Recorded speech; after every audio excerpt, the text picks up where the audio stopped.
It's usually helpful to do that while the intro's playing. It is, but what can you do?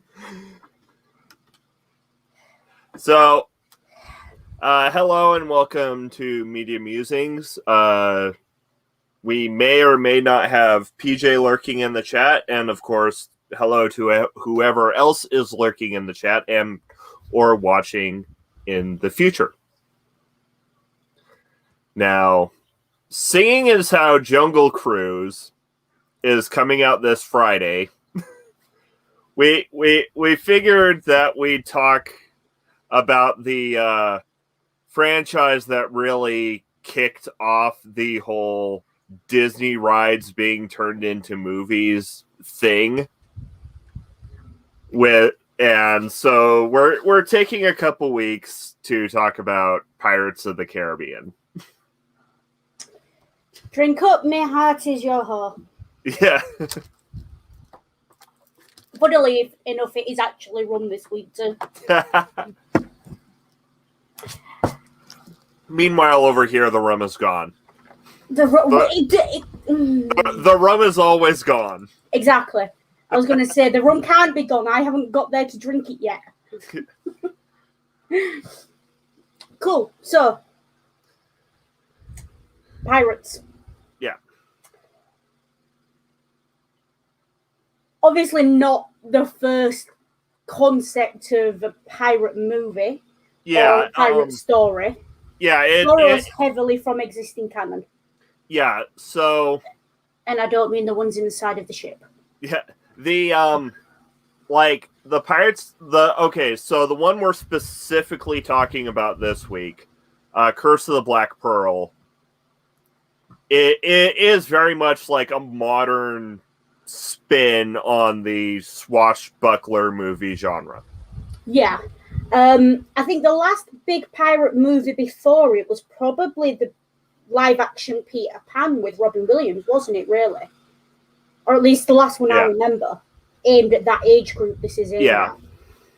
And then there were there's a few older sort of... I'm trying to think of other pirate movies. I can't really think of all that many, to be honest. That's because most of the more notable ones, aside from, Muppet Treasure Island or like the 1960s Treasure Island, like the swashbuckler flick had its heyday in the late as movies were transitioning into color. That'll be why, because I literally don't have the eyesight to watch black and white movies. Unless it's on a massive screen. Things like Captain Blood, Anne of the Indies. Yeah. Those. Though Captain Blood is also notable because it starred one of the more famous actors to play Robin Hood. And though his career was defined by appearing in swashbuckler movies that, for the most part, I can't name. Oh. Errol Flynn. Ah, of course, yeah. Errol Flynn's Robin Hood. Yeah. No comment.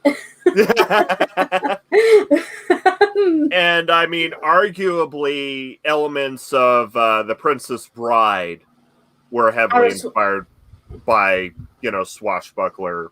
Yeah, but I think for the most part, and I think a lot of it is to do with being able to finance things like that, because it's not easy to make it believable on screen that you're out at sea. It's not cheap, because your options are either CGI the lot or actually take an entire film crew out on a giant ass boat. Those are your two options for doing this. And of course we know we know what was done in the heyday of the swashbuckler flick. Yeah. So it is very much, it's not easy to make these films. It's not cheap to make these films. So these kind of plots exist far more on the page than on screen. Yeah. And I actually, kudos to them for doing it, because it must have taken some real brass bollocks to walk into a shareholder meeting and say we want to put pirates on the big screen and we need X amount of money to do it. Yeah.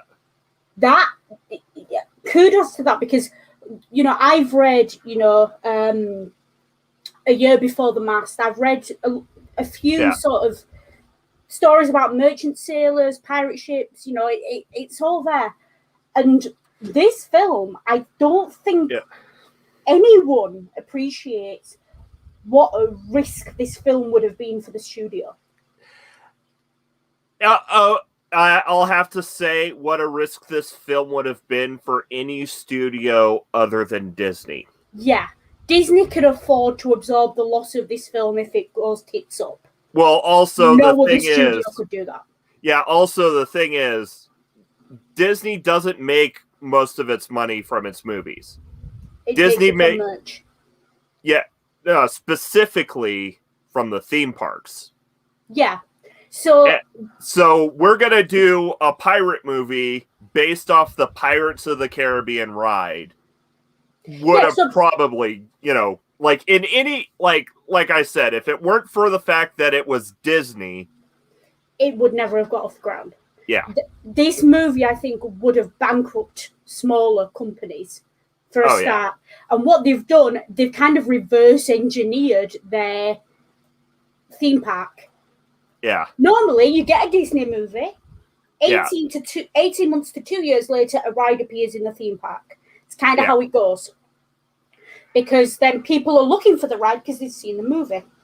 Yeah. And you've got to remember, the vast majority of people who are watching the Pirates movie will have never so much as seen the front doors of a Disney theme park. Yeah. So that's what I mean by it's a risk. There's very few people who are gonna recognize the ride, and it's not Disney's usual fare. It's not a kiddie film. No. As much as it is, this is very much geared towards older teenagers and adult audiences. This is not. A lot of the jokes, a lot of the commentary, a lot of the discussion in the films is going to go over the heads of anyone under the age of about 11. Yeah. Unless you've got one particular bright spark kid. Yeah. Most 8 and 9-year-olds are not going to understand why wearing a corset is painful is funny. Yeah. As an example. And this film is, I will say this, I saw this film pretty much as an teenager, adult. Yeah. This film gave me nightmares the first time I saw it. So this is not a film for young kids. Yeah. So Disney are very much, they're jumping off the plank and diving in head first here. Yeah. And they're the only studio that really could have done that. So the hats off for taking the risk. And growing up, this one snuck through because it aired on ABC. Yeah. And we caught it on ABC, and it was kind of mostly over, but before the holy shit zombie pirates kind of. Yeah.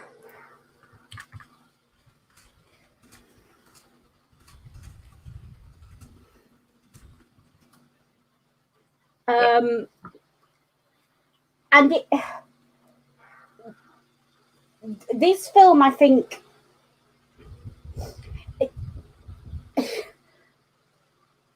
Disney / Hollywood makes films that appeal to a broadly American audience. Yeah. What it does.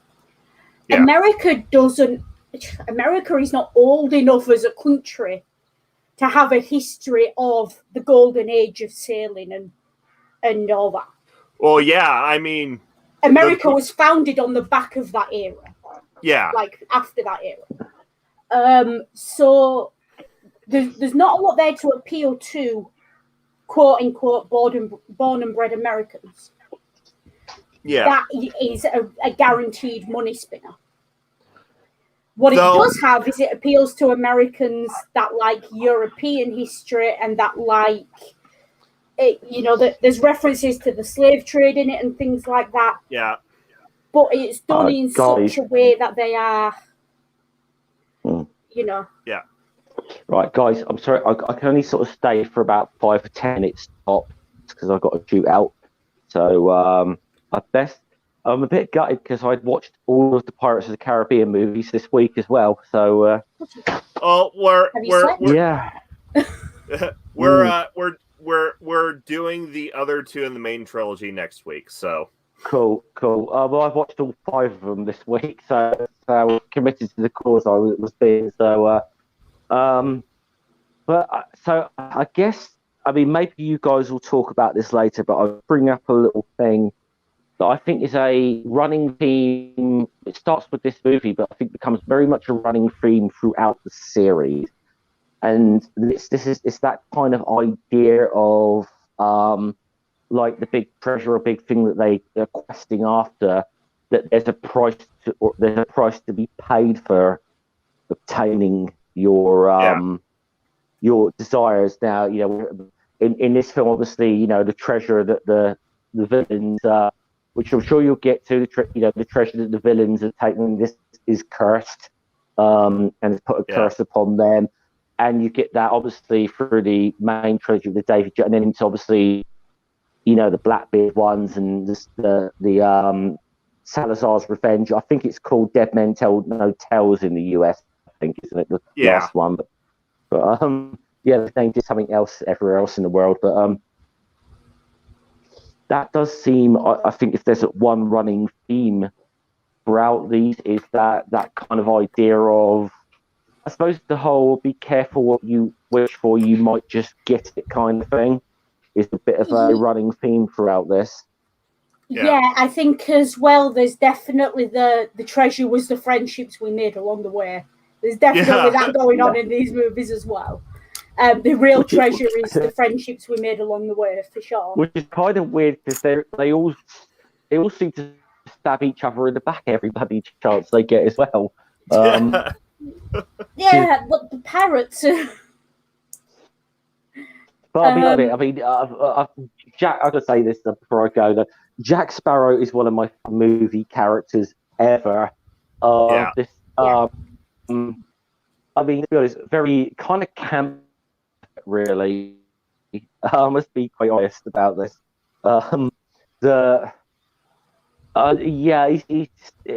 It's kind of very perfect character of a bit of, it's a little bit of the stereotypical pirate, but a bit of a bubbling pirate at the same time, but kind of always comes through in the end. And it's just very, very likable. I feel like almost every pirate on screen, though, throughout cinema history, has had an element of being camp. There's only so many ruffles you can be wearing before people start asking questions. I mean, Sparrow is always the stereotype of the Hollywood depiction of a pirate, should we say? In a way, He is his Captain Hook. Yeah, he very much is. And he and Barbossa make great foils to each other of playing both sides of Captain Hook. The bumbler and the serious, character. Yeah, and we'll probably get into this maybe more. Come on next week, but the sort of weird sort of frenemy, shall we say, relationship between Barbossa and Sparrow throughout these movies is very interesting. Because that's possibly the best way I can say it is frenemies. That there seems to be like more enemies, sworn enemies one moment, and then friends the next, and it's but yeah, I mean, I think with Jack and Barbossa, I have to say that I am aware that, as you said, their relationship is very interesting, particularly to fan fiction writers. Yeah. Though I will say, I'll say so because I do have to shoot in a sec. So I'll just one little thing, closing thought. Just remember, the code is more of a set of guidelines. Yeah. Guidelines and actual rules. Yeah. The actual rules. Yeah, I couldn't stay longer, guys. I just thought I'd pop in for a few minutes and say, I'll try a bit later in this stream to get into the chat again, but I'll be listening in. So I've got to shoot out for something, unfortunately. So Well, I'll see you guys later. Take care. Yes, bye. Yeah. Bye. Yeah, and just on the back of that, I'm just looking at the list of most popular fan fictions or most numerous dynamics in fan fiction. There are over 100 fan fictions on Archive of Our Own, and that's in a fandom of only something like just shy of 5,000 fics completely. So, not a small amount by any means, that are actively tagged Hector Barbossa and Jack Sparrow. Though, and I will say, like, Barbossa and Sparrow being, perfect foils for each other. Well as Commodore Norrington being a good foil for Jet. Not as good as Barbossa, but a decent foil. Yeah, a decent foil. Is that you've got Barbossa as a lawful neutral, and then you've got Jack Sparrow as chaotic good. Yeah, chaotic good to chaotic neutral, like kind of riding that line. He does ride that line. And that's why you can't trust him, or he's an interesting character. I just want to say as well, these films, the thing with Norrington is he's very forgettable as Norrington. Yeah. But I don't know if I'm right in saying this, I might not be, I might be wrong. But I feel like these are probably the only Disney movies where we are actively, not even just encouraged, where it's expected that we are on the side of the villains. Yeah. Like, the pirates are the villains of this movie. They're the lawbreakers, they're the violent ones, they're the killers, they're the thieves. Yeah, so it's a very interesting, like I said, this film to me represents a very different kind of Disney film to what? Yeah. To me, this film exists more in the canon of movies that, things like Marvel. Yeah. Which obviously Disney. Yeah. Well, but, it's more that style of movie than what we'd normally expect from Disney. Well, that's because, like, most of Disney's animated, what you think of when you hear Disney, their animated pictures. Most of those serve to, like, narratively, serve to uphold the status quo, while Pirates is more a movie about breaking free from the status quo and finding your own freedom. Yeah, but there have been other Disney live action movies. I mean, looking back on these movies, if you were to say to me, a film studio has made a live action pirates movie, okay, in which you support the pirates against the might of the British Empire. Yeah. Who made this movie? I'd look at you and I'd say DreamWorks. Yeah. I wouldn't say Disney. This is what I mean by this movie is such a new, it was a new direction for Disney in a lot of ways. Yeah. And this is one of them. Because this is the first really, I mean, Disney's done, live action stuff in the past to varying success and, Yeah. But if you're going to show me a movie where we're aiming it at a young-ish age group, teenagers. Yeah. But we are also going to have that moral quandary of where is the line between good and evil, and is good necessarily lawful? Yeah. I don't expect that from Disney. I expect that from DreamWorks. I might even expect that from Pixar to an extent. I don't expect that from Disney. And the thing is, especially in Curse of the Black Pearl, the heroes aren't necessarily, while the heroes are pirates, we also have evil pirates to root against. Yeah, and it's this whole thing of goodness is having a code and sticking to it. Yeah. Because that's essentially what this film boils down to, is who follows the code. Yeah. And it's not just who follows the pirate's code, but who follows what we would view as an objectively moral code. I'm sure we'll get to it, but there's a deleted scene in this movie that for me should have been left in, because it adds so much depth to Jack Sparrow as a character. Oh, you're talking... No, the discussion with Norrington. I thought the discussion with Norrington was in one of the sequels. Is it in this one? No, I'm pretty... Oh, no, it's in the sequel, isn't it? It's in Dead Man's Chest. Yeah. So we'll get to it next week. Yeah, we'll get to it next week. But that discussion for me... I can see why that discussion was put into Dead Man's Chest. I can also see why it was taken out. Because I can just imagine how the American right wing would have flipped at it. Most of the American right wing probably, at least the more fun-to-joke sections would have already been avoiding the franchise for, zombies.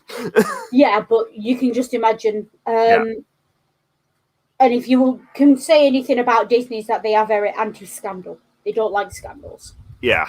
A film can be bad, but it can't be scandalous. Yeah.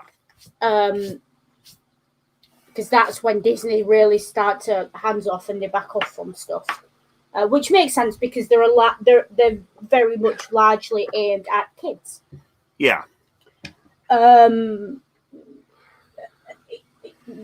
that. But anyway, into the story. Yeah. Because I think I'm not a big fan of Disney as a company. As what they stand for, what their ideals are. I'm not a big fan of them. I don't believe they have all that very many ideals, to be honest. Yeah. Well, I mean, they do have two ideals. They're just not very good ones. Money and anti-Semitism? Okay, 3. 3 main ideas. You have money, anti-Semitism, and holding on to every sort of public domain for the rest of eternity. Yeah. So don't particularly like Disney, but I can respect that they took a punt on this series. I really can. Yeah. And I can respect that paid dividends for them. I think if this film had have flopped, Disney would have gone in a totally different direction, because I think this was the film that showed Disney that they could target films that have that fantasy element at an older audience and hit money on it. I'm surprised they didn't try and copyright every mention of a pirate ever, though. Arguably, I should have said that out loud. They might get ideas. Arguably, you could say,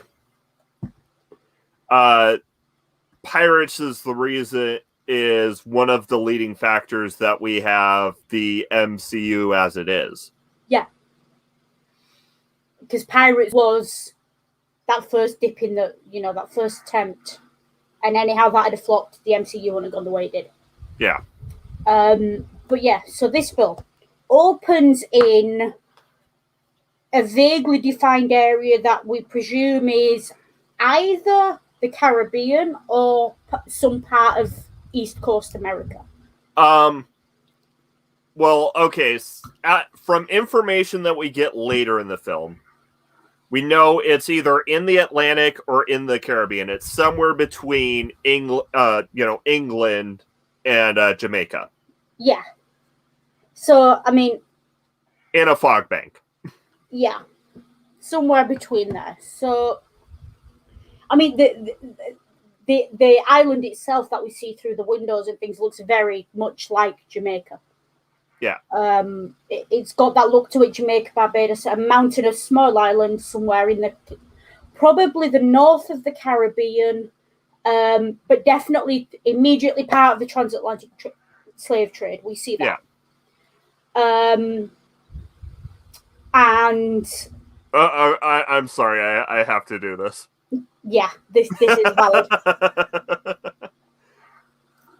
I'm not gonna say anything because I don't want to necessarily get struck, but people can read. Yeah. So what we've got is we know that Elizabeth is meant to be American. We can tell the difference. And I will say that the Orlando Bloom's attempt at a upper class English accent. I feel like halfway through the film, he decided not to bother. And honestly, good choice. Anyways, film opens up in a fog bank and some brilliant atmospheric storytelling, just setting the mood. Oh yeah, no, fantastic. The ship coming out of the fog and you have young Elizabeth standing singing yo ho yo ho. Yeah, just creepy as fuck. Yeah. And Gibbs is right. A girl on a ship in that era. Yeah. It's not happening. A woman on a ship. Nah. Yeah. Not on a what's quite obviously a military ship. Yeah. So yeah. And she's that's immediately I looked at that and I was like, this is a ghost story. Yeah. This is not just a swashbuckler, this is a ghost story. Immediately you are primed for shit, someone's gonna jump out with the they're all gonna die, there's ghosts, there's gonna be you better start believing in ghost stories, Elizabeth. You're in one. Yeah. I don't have an apple to finish that scene properly, but even that is like, yeah. And it's just creepy. I don't have anything to say other than the fact that it's just creepy. And it plays into all the stereotypes. Immediately, this is on a ship. There's going to be pirates. There's going to be ghosts. Scary. Yeah. So then it's almost a surprise when you realise she's on on an English ship. On a ship that's actually sailing legally. Yeah. Legally. Can we take it as read that when I talk about the English ships or Norrington or any of that, and I say legally or right or good or anything like that, what I mean is lawful. And that lawful is not necessarily good. Otherwise, I'm going to be doing this a lot. Yeah. And we don't want to cramp our fingers, do we? Mm-mm. No, I have use for these. And so Elizabeth spots young Will floating in the debris of a ship that had had its powder room set alight. Yeah. Again, a very believable scene. Yeah. Gunpowder catches fire all the time. Obviously, the big issue when you're at sea and you're carrying gunpowder is keeping it dry, not. But there is always that issue of, is it going to blow? Slightest bit of heat, slightest spark, and all the ships are made of wood. Now, there is one thing I'd like to point out about this scene.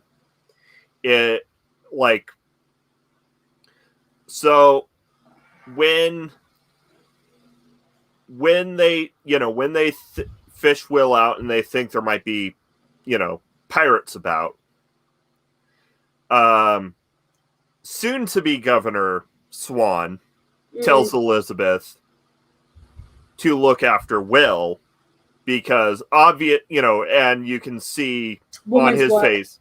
No, you can see on his face, he's telling her, his intentions are get her to a safe place. Yeah, get her to a safe place, and he's leaning into that stereotype of, well, it's woman's work to look after the sick. Yeah, and giving her a thing to do so she feels like she's contributing. Yeah, no, it's like something bad happens in the family, and it's the kid. Can you go make a drink? Can you do this for me? Can you do that for me?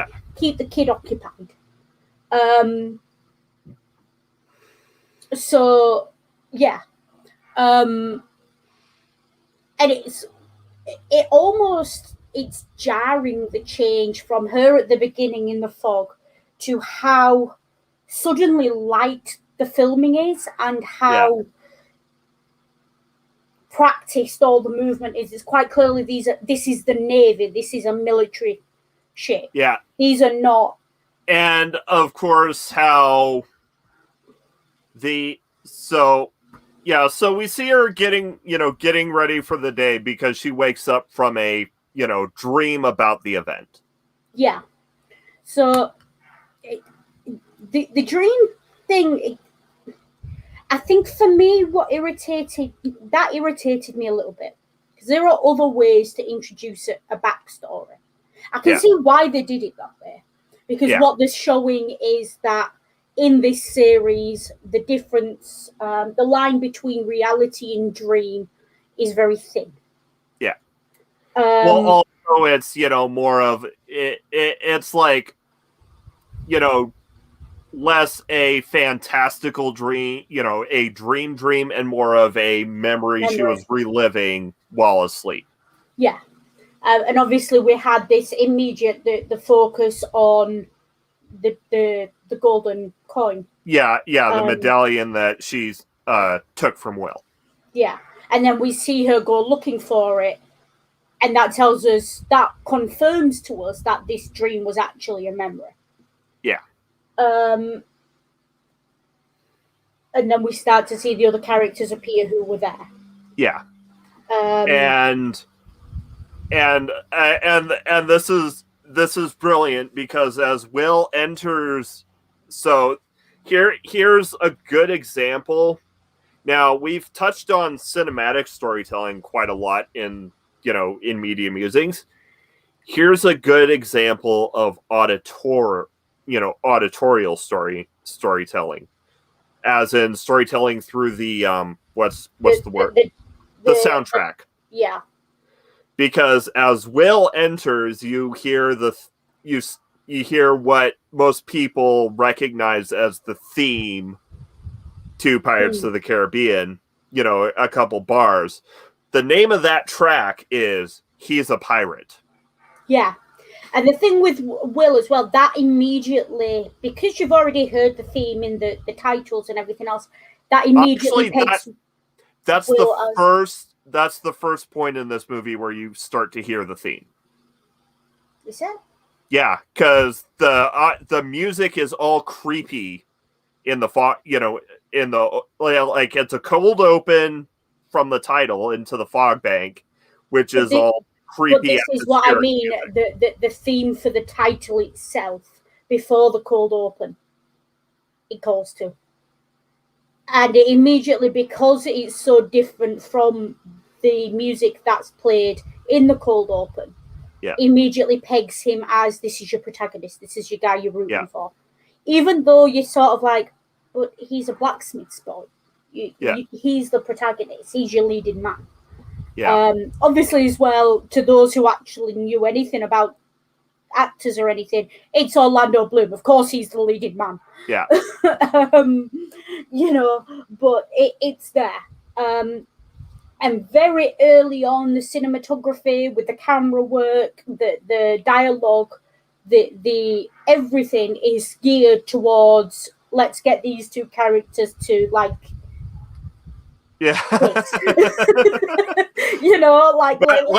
shipping these two. Yeah, let's smash these two plastic dolls together. Yeah, like these two are going to be bumping uglies in like an hour and a half. That's how that's going. Yeah. And we know that regardless of anything else. We know that right from the off. Yeah, and another example of it okay. The rum's gone. Hold on. So the rum's gone. But they use heroic protagonist music in the next scene as well, or the next notable scene as well, but in a different way, and it's kind of almost a satirical. Yeah. This is, I think, one of the, what was it they called it? One of the clumsiest arrivals at a port. Yeah. He's not a heroic arrival, is it? Yeah. So we have this, this heroic music playing as we're introduced to Jack Sparrow, who is sailing into Port Royal on a quickly sinking ship. It's not even a ship, is it? It's like a boat with a... Yeah, on a quickly sinking fishing boat. Yeah, now, a lot happens in that introduction very quickly. Yeah. He's established as a hero. He's also established as a man with respect for life. He removes his hat. Yeah, he removes his hat. For pirates. For pirates. Yeah. So he's very quickly established as a pirate, but a man who has respect as well, and has respect for the dead. Yeah. And Port Royal is obviously it's in Jamaica. We know that's what they're aiming at. And again, that deleted scene from that we're going to talk about next week does feed into that. Yeah. He takes his hat off for pirates, whereas most people wouldn't. But pays no heed to the warning at all. The warning doesn't stop him. He just goes past them. He's not looking at the warning. He's looking at the skeletons. Yeah. There's an instinct there that maybe there's people up there he recognizes, or what's left of them. Yeah. A piece of clothing that's familiar, something. And then he starts to arrive in port, and you realize he's sinking. And that's very cleverly done as well. Yeah. Sinking. And then hops up onto the port. Yeah. The discussion with the port steward. There's something very interesting going on there with the morality of Captain Jack. Yeah. Welcome. You have name and a shilling. How about 3 shillings? We forget the name. Welcome to Port. So this guy, we immediately learn from that very short exchange that the entire system is corrupt. Well, and that's what we learn there. And that Jack's name is known and he's a wanted man. Yeah. We learn that immediately. He's a wanted man. He's a pirate. He's a big name. Because he doesn't want to give it, quite clearly. Yeah. Even though just to look at him, you look at him and you're like, how did they not see that this dude is a pirate? Yeah. Also, so he gives the 3 shillings and then he grabs the guy's purse as he leaves. Yeah. So that to me sets him up as a Robin Hood style character. Yeah.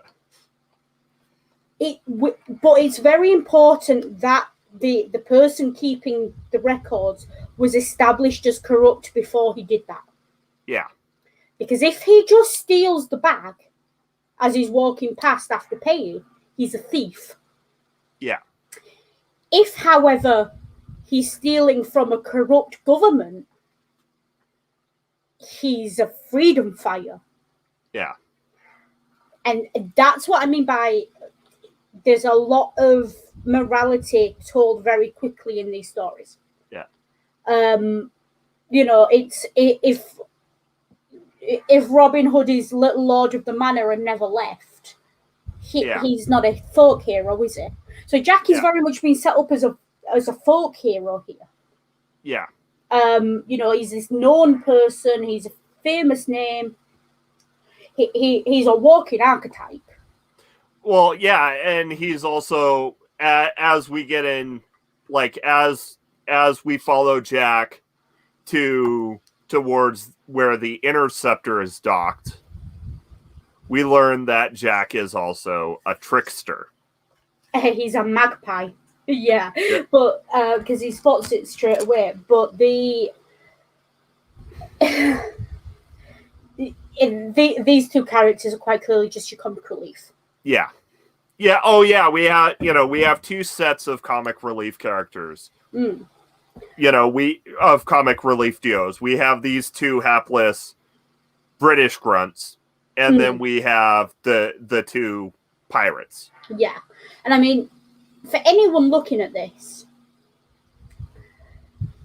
the uniforms, the style of dress, even the weaponry, all of it immediately sets the date as, okay, we are probably tail end of the transatlantic slave trade.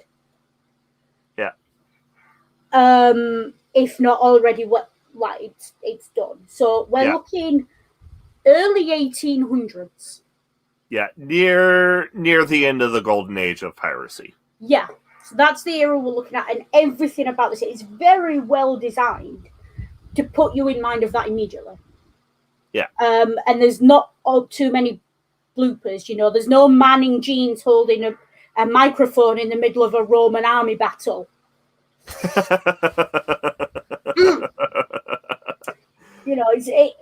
It's well done. It's not so, and you get there's a word that's used a lot when they're advertising period dramas. Yeah. And it's gone straight out my head.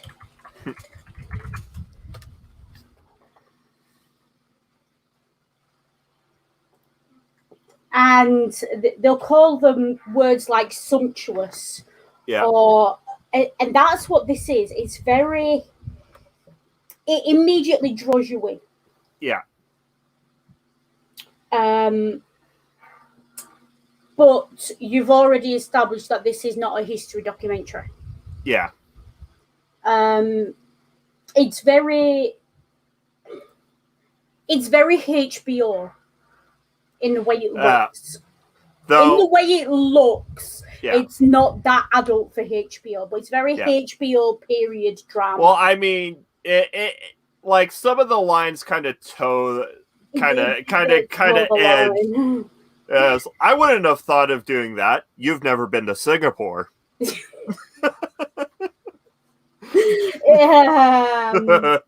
No comment. Yeah. Again. But that we don't see enough of the Navy itself to give it a proper date. But the reason I say it's probably the tail end of the golden age and of the slave trade is because there are the little black slave boy that you see. And he is a slave. You can tell he's a slave by the way he's dressed and never speaks, but he's always kind of just there. And he's a bit of a, I don't want to say this. This hurts to say this. I feel gross saying it, but he's a bit of a dancing monkey, if you know what I mean. Like he's that little sort of visual amuse-bouche that appears in some of the shots. Obvious for very obvious reasons. You understand why I didn't. That phrase is problematic to me. Yeah. But the reason I say it is because that port at the height of the transatlantic slave trade would have been heaving with slaves. And it just wasn't. Yeah. The majority of the workers were white. Yeah. Now, obviously, there's actors and things like that, but they can very easily find black actors. The majority of the workers were white. The slaves that we do see appear, at least on the surface, to be fairly well dressed and well treated. Yeah. And they are the tiny minority. Yeah.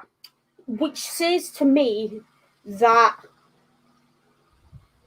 they're not doing the legwork.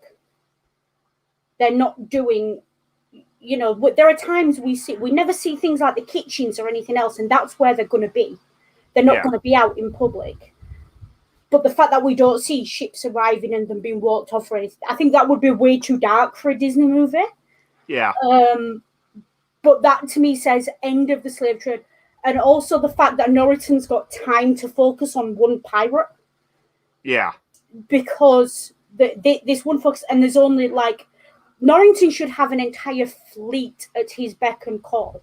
That port should be rammed with ships. It's not. Yeah, there's only two. Yeah. The Interceptor and the Dauntless. Exactly. And that says to me that things are being dialed back, which says to me this is probably in that little period between the law about sailing under the Queen's colours and the final end of the making illegal slavery in England. It's that period it's in, to me. And well, we know that it's after that law because one of the charges Jack is being under at the end of the, one of the charges being read as at the end of the movie is flying under false colors. Yeah. Now that law, that was a sneaky way of undercutting the slave trade. If you've ever seen the film Amazing Grace, which I absolutely recommend, you see how that law really destroyed the slave trade. Yeah. So that's why I say it's that era.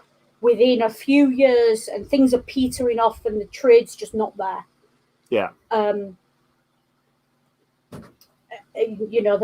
For anyone who's seen Amazing Grace, that law where the Jacobites are in, it's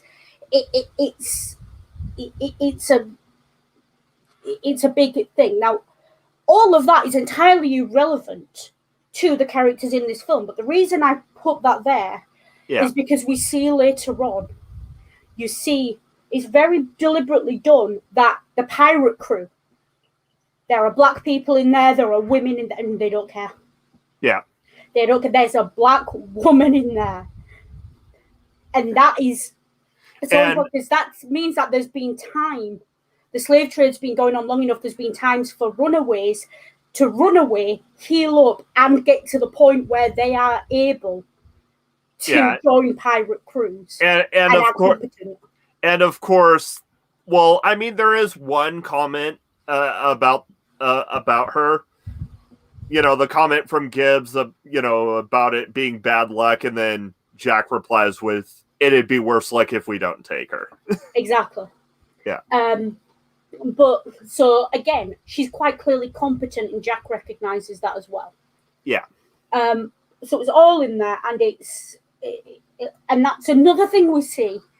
There's only one, and I don't think he speaks in this first film, or if he does, he just grunts and yells.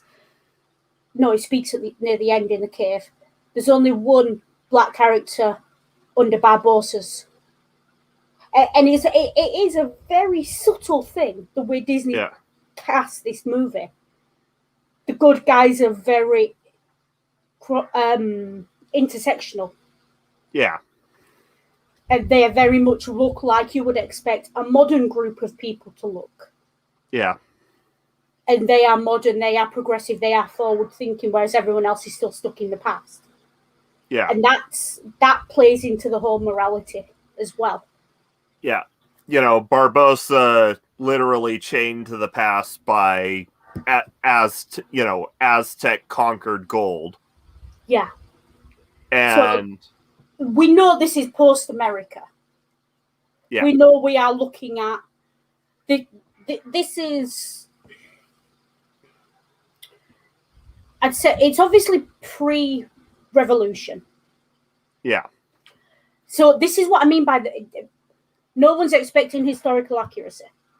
Yeah. Slave trade ended in the 1800s, early 1800s. Revolution obviously wasn't in the 1800s; it was well before that. Yeah. This is a pirate fantasy movie. It's a fantasy movie, but the reason I'm pointing out all these historical bits and pieces, not just because I'm a historian and I go gaga for them, but because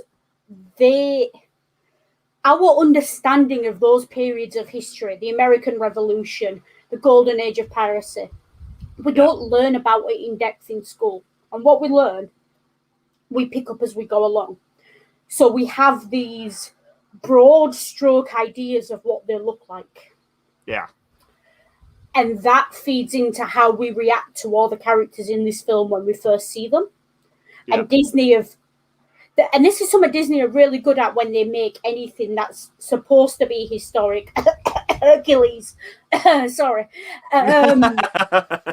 They feed into what people imagine an era looks like, rather than what it actually was, in order to give it that flavor.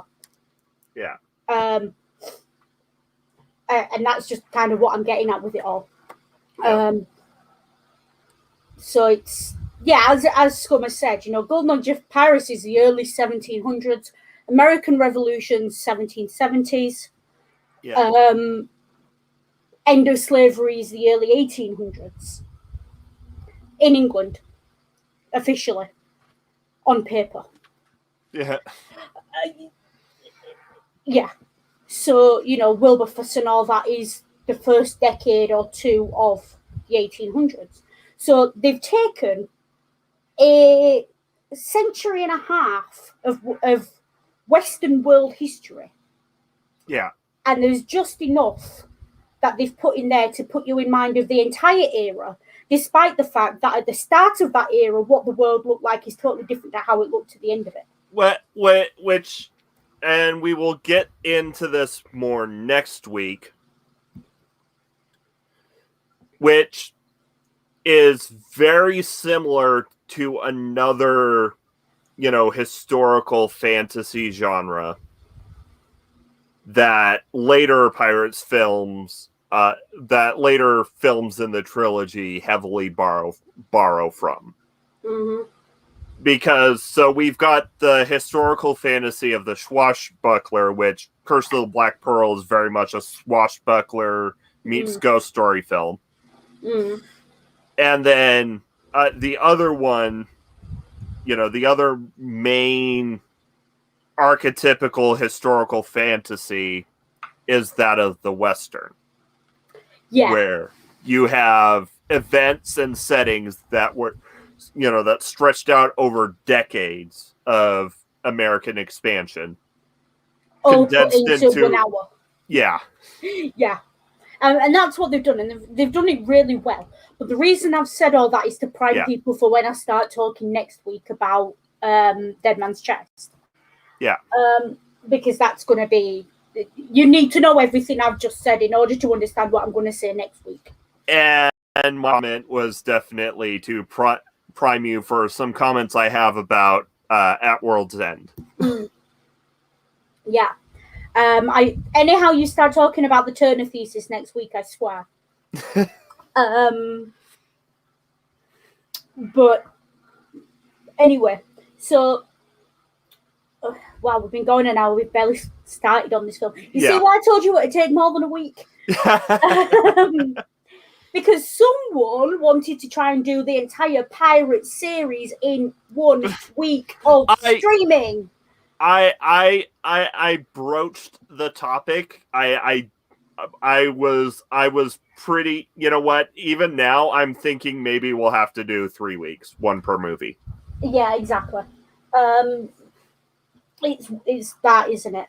Yeah. And so we get to, and then we've got Commodore Norrington's promotion. Now, the imagery here is very funny, but it's very funny to adults. There's a lot of kind of boys and their toys. Yeah. With this sword. Yeah. The sword is quite clearly ceremonial. I'll never use it in real life. And it goes along with the whole... Everyone thinks that the phrase "a knight in shining armor" is a compliment. Yeah. Originally, it wasn't. Originally, a knight in shining armor, the kind of equivalent we would call it would be a poser. Well, a knight in shining armor has never had his metal tested. Exactly. But obviously, that's not how we use it a modern context when we talk about knights in shining armor. But Norrington is, you very quickly get that impression of Norrington. He's a poser. Yeah. Daddy bought his commission for him. You know, he's got the upper class attitude and you know, all the rest of it. As opposed to Will, who is the blacksmith's son, the blacksmith's boy, who's quite, you know, we know he's an orphan, works hard, and doesn't take any credit. He's incredibly humble. Yeah. In comparison to Norrington, who struts around the place like he owns it. Yeah. And even to an extent, in comparison, in contrast to Elizabeth herself, who quite clearly has been raised to be the little lady of the manor. Yeah. And another thing, you know, Will and Elizabeth are shown to be about the same age. Yeah. They are about the same age. Yeah. Yeah, I was hoping to skip on that. Norrington's a creepy old bloke. Like, Norrington was a grown-ass adult when she was 8-9 years old in the cold open. And he doesn't appear to have aged, and yet she clearly has. Yeah. I think it's suggested that she's meant to be somewhere between 16 and 19 once we get into the story proper. And that would be the proper age for a girl of that rank to be married. Yeah, and I think Norrington in the cold open was probably maybe around 17 because he was a lieutenant, so he has literally just gotten his commission. Yeah, so his commission's just been bought from him, so it's probably 18, 19, 20 to push. Yeah. So there's a good 10, 15-year age gap between them is what we're getting at. Yeah. Now, I don't give a shit about age gaps. I really don't. Age gaps in romance, they're fine. In real life, they're fine, whatever, as long as everyone consents. Yeah. But it's quite clear that they've been trying to groom her for a long time to view him as this hero, this man she'll be lucky to marry. And she's having none of it. And he's obviously planned on marrying her for a while. Yeah. Because when he proposes, he mentions that that she's basically a box to check off his list. Okay, dear men.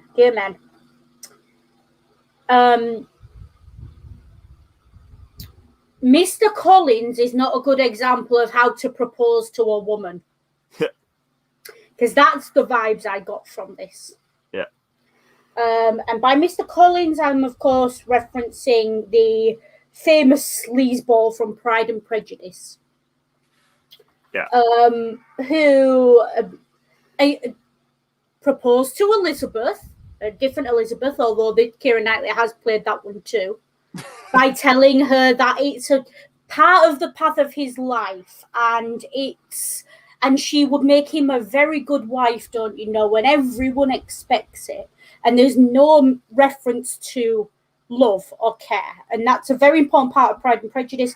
And this proposal from him is ripped almost line for line from Mr. Collins. You kind of half expect him to start talking about Lady Catherine. You know, it's very deliberate.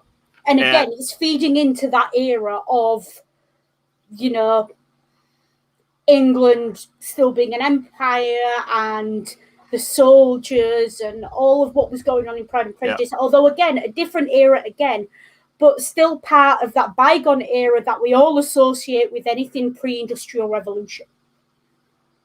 And ironically, she's saved from this proposal by her corset. Yeah. And then she's saved from her corset by a pirate. Yeah. Who has been to Singapore. Yeah. Who has been to Singapore. Now, the thing is, Norrington goes to jump, but he's called back. Yeah. It's a miracle she missed the rocks. Yeah. the two guys on the port can't swim. Yeah. And that's a very sly, smirky little dig at the way the British Navy would have been set up at the time. It's not a meritocracy. You do not get your rank because you worked for it. You pay for your rank. Well, odds are they, there are a couple of just like, privates essentially. Yeah. They were probably shanghaied off the street. But that's the idea, that there's no training or skill involved. You just wear the uniform and point the weapon, and that's all you need to do. Yeah. This is the might of the Great British Empire. Yeah. And then the pirate has to rescue her. And of course, the pirate can swim, because the pirate knows if he goes overboard on his ship, his crew ain't waiting for him. Yeah. So it is very much, again, we're still setting the scene at this point. Yeah. We're still very much getting the scene set.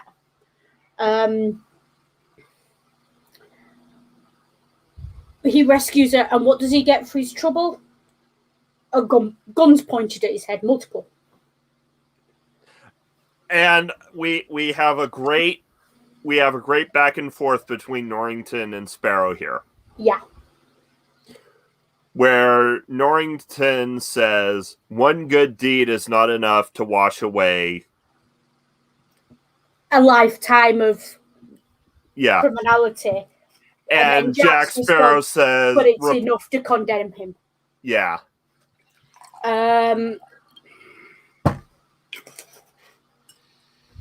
Don't worry, I'm only drinking small shots. Well, yeah. they're only like trebles.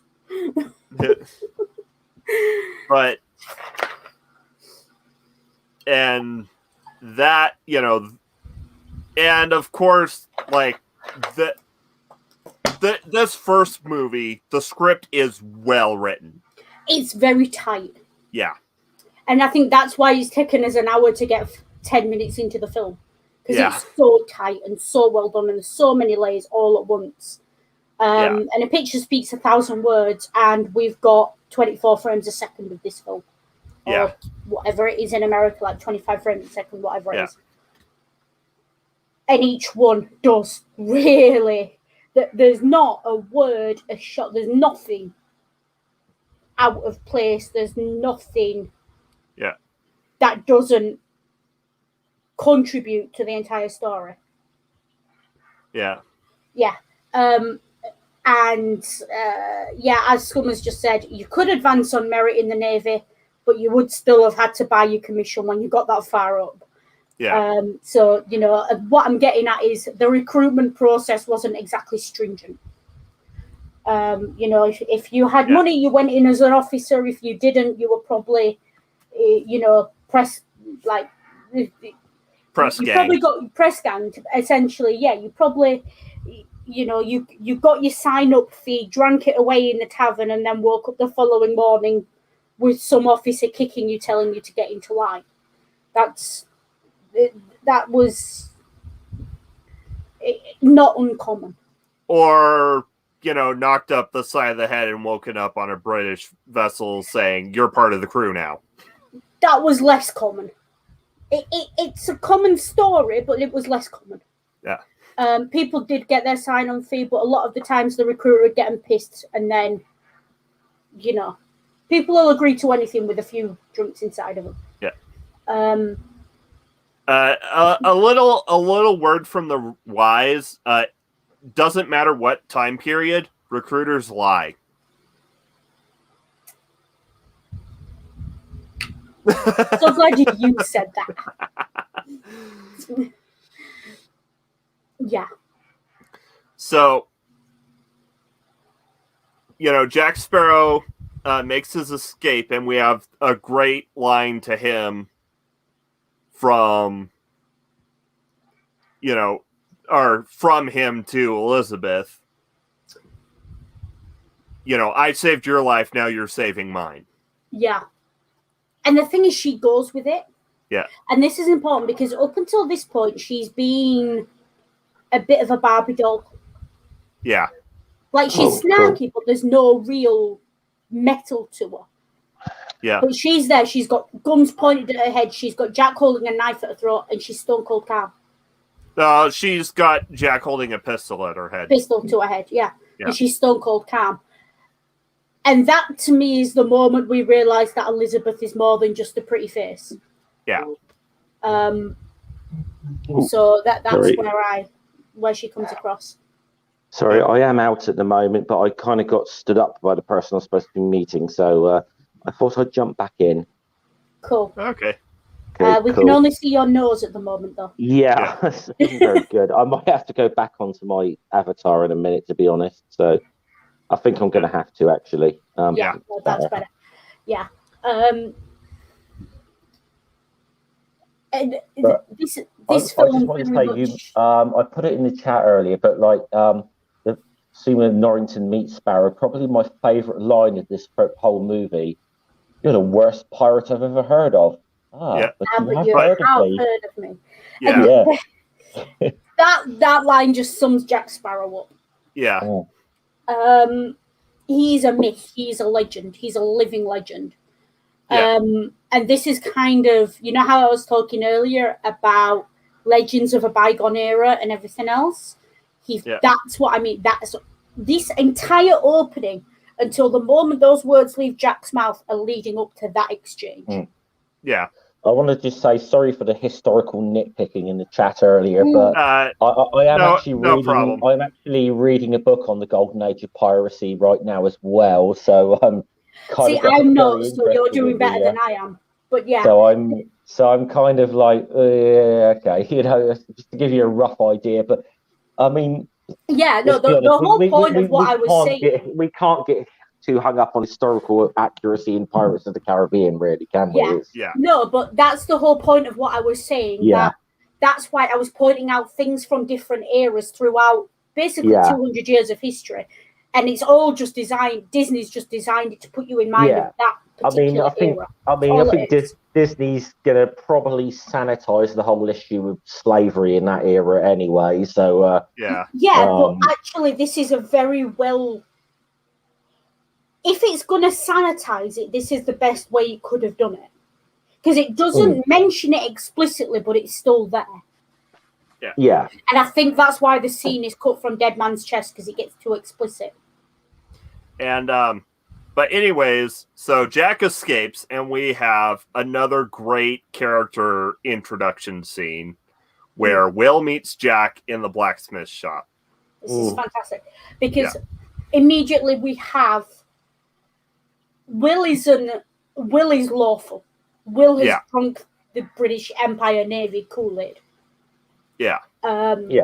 He, the rules of engagement are everything to him. You cheated. Elizabeth. Yeah. You cheated. Pirate. Yeah.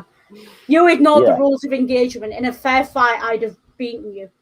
It's a bit like so you borrow that line from I think it was Game of Thrones with where Bronn dueled that guy and then beat him and said to him, "You do not fight with honor." Said, "No, I don't." He did, and look at him, kind of thing. Yeah, and it's that thing, isn't it? And I think that's the difference between someone who's had to fight and someone who hasn't. Across all media, when you look at war films, sailing films, navy films, it doesn't matter. If there's an old veteran, the one thing he really has to beat into the head of the new bright-eyed kid who thinks it's all heroics is it's not heroics, and you fight to win because you're fighting for your life, and honor means jack shit if you're not breathing.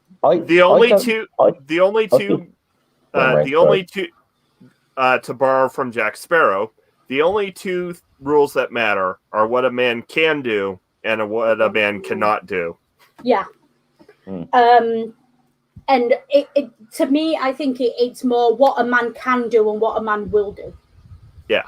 Because what you can do, what you are physically capable of doing, is very different than what you are willing to do. Yeah. In a certain situation. but yeah, Jack had it right on there. It's what a man will and won't do. And that's why later on, when he's under the bridge with Will, and he asks the question, "What are you willing to do?" Yeah.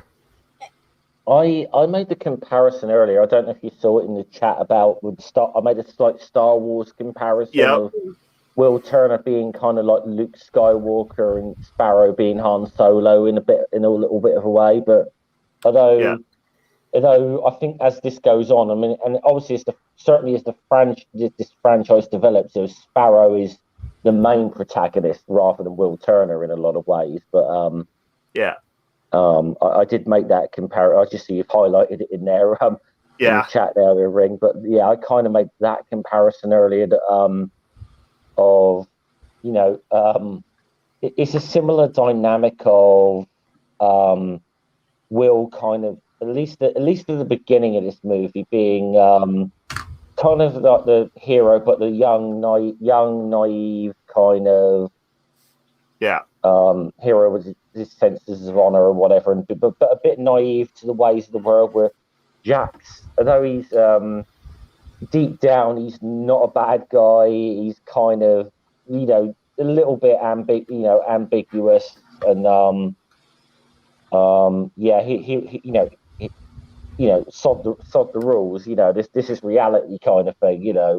Hey, Ring, channel punching bag.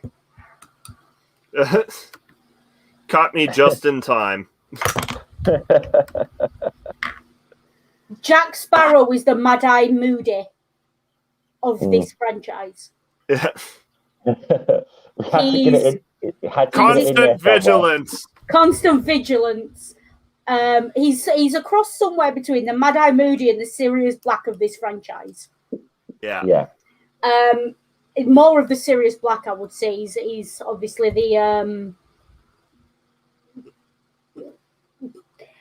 the loose cannon. He's that loose cannon archetype, isn't he? And we see Will growing into becoming that as well. Yeah. You see that more as it goes along. That you see Will wising up to sort of the ways of people like Sparrow, and at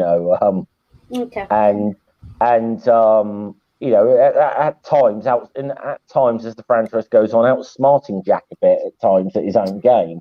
Yeah. I'm going to say something now. Full disclaimer: I have never seen a single episode, movie, whatever of Star Wars. I'm going to take your comment, Scummer, and I'm going to tweak it a little bit. Yes. Will is the Anakin Skywalker of this franchise. From what I know of Anakin, no, because Anakin's, from what I gather, there was an animated series of Star Wars. Oh, the Clone Wars. Now, I've not watched all of that, I haven't seen it at all. But there's that, and then there's the films as well. And Anakin, throughout the films, whether he is as Anakin or whether he is as any other name he goes by, I don't know if you're allowing spoilers. It's so famous it doesn't count as a spoiler in my book. Yeah, so regardless of anything else, Anakin's primary motivation is his love for his family.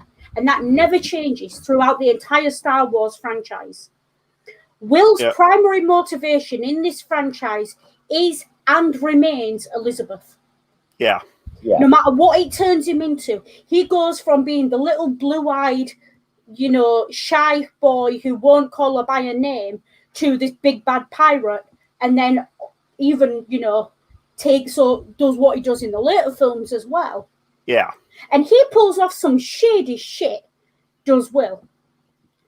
But always, he does it because he loves Elizabeth. Yeah. That is his only motivation throughout these films. And that's why it's believable that the same guy who would break a pirate out of jail would also then do this, do that, do the other.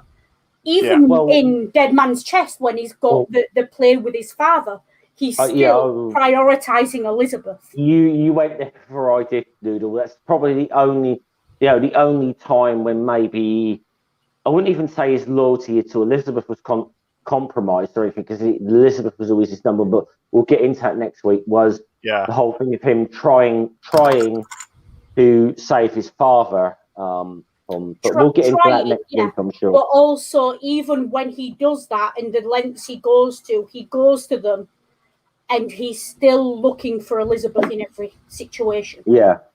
That's what I mean by she's his primary motivation and kind of the Anakin point.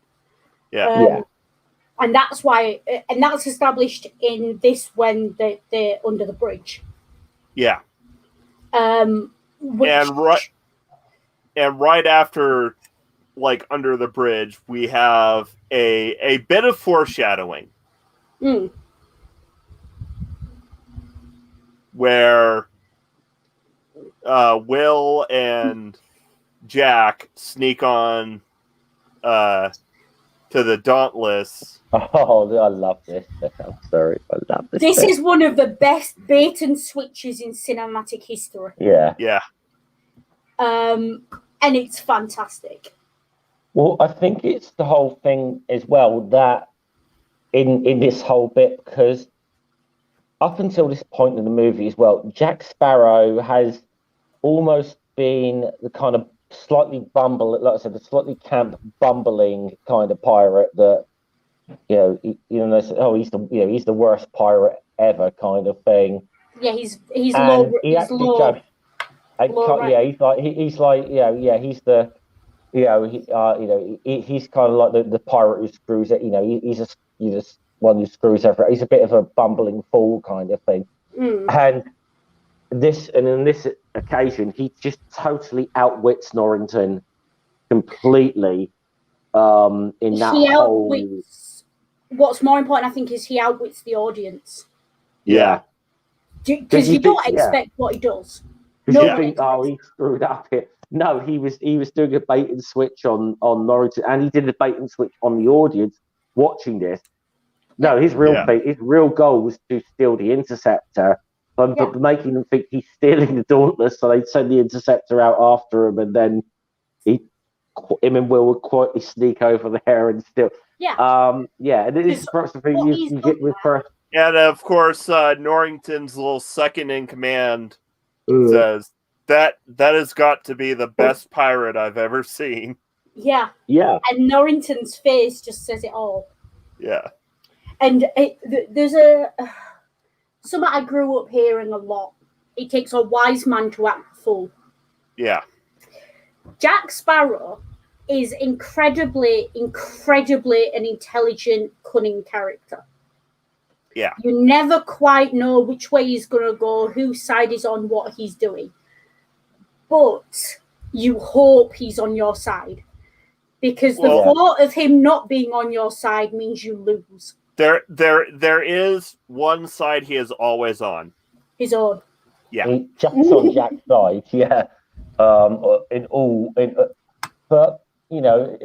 that being said, you do sort of sign that, even though the thing is, there is kind of a thing about Jack where he will be selfless on occasion and do the right thing. That is addressed in... And it's certainly addressed in later films, certainly. Yeah. But but at the same time, you always kind of get that feeling that even at the odd time when he does do the right thing or whatever, he always gets that little look that he's kind of disgusted with himself for having done it, for doing something selfless, Yeah, and I think there's a comment that's passed in, which film is it where they have the Pirate King? At World's End. At World's End, yeah. There's a comment that's passed there, actually by another character to him, that, remember, it's not just about surviving, it's about living with yourself. And that I think sums Jack up. And he's a survivor, but he has to be able to live with himself. I'll mention this now. I was going to save this for when we actually did the lecture bus, but who played the Pirate King, who was obviously Jack's father, as it turns out, was Keith Richards of the Rolling Stones. Yeah. Who Johnny Depp ever so slightly did say Keith Richards was one of the inspirations for Jack Sparrow, one of the sort of like real life people he kind of drew on for the character. Look, if you're going to design a wild, drunk, crazy, possibly immortal, because how else has he survived otherwise person? That's Keith Richards. Yeah. That is Keith Richards. I don't know what's keeping that guy going. Like, well, I don't know. I don't know whether to do this. Okay, this is a bit. Okay, this is a little bit of a tasteless joke, but I'll tell it anyway. So just preface anyone who's in the audience. This is a bit tasteless. I'm just giving you a warning. There was a joke when Amy Winehouse passed away about celebrities' reactions to her passing, and you had Mark Ronson saying she was an amazing talent, blah blah blah. Kelly Osbourne said she was a great human being, blah blah. Keith Richards just said fucking lightweight. Yeah, basically. Yeah. And this is the thing. It's tasteless, but that explains Keith Richards. Was it Alice Cooper who went on a Top Gear interview and said that when you talk about the old rockers and the shit they got up to, if you hear about Jimmy Page, Alice Cooper, about 10% of any rumor you hear about things they did is probably true. Whereas Keith Richards, everything you've ever heard is true, and it's only a tenth of it. Yeah. Which I think sums it up. Basically, everybody knows the Chuck Norris jokes, and Keith Richards would beat the fuck out of Chuck Norris. Yeah, Keith Richards would drink Chuck Norris under the table. Yeah. And Keith Richards calls Chuck Norris a lightweight. And so I can understand exactly where he looked at Keith Richards and was like, yeah, that's Jack. Yeah. That is Jack. So, but anyway, back to this movie and what we were talking about here. Slight detour, but I thought it was important to mention that Keith Richards was one of the people that Johnny Depp drew on for inspiration for Jack Sparrow. So and the thing with Jack Sparrow is you never quite know whether he's got heat stroke or he's drunk. Yeah. Or is he just pretending? Like I said, it takes a wise man to what the fool. Yeah.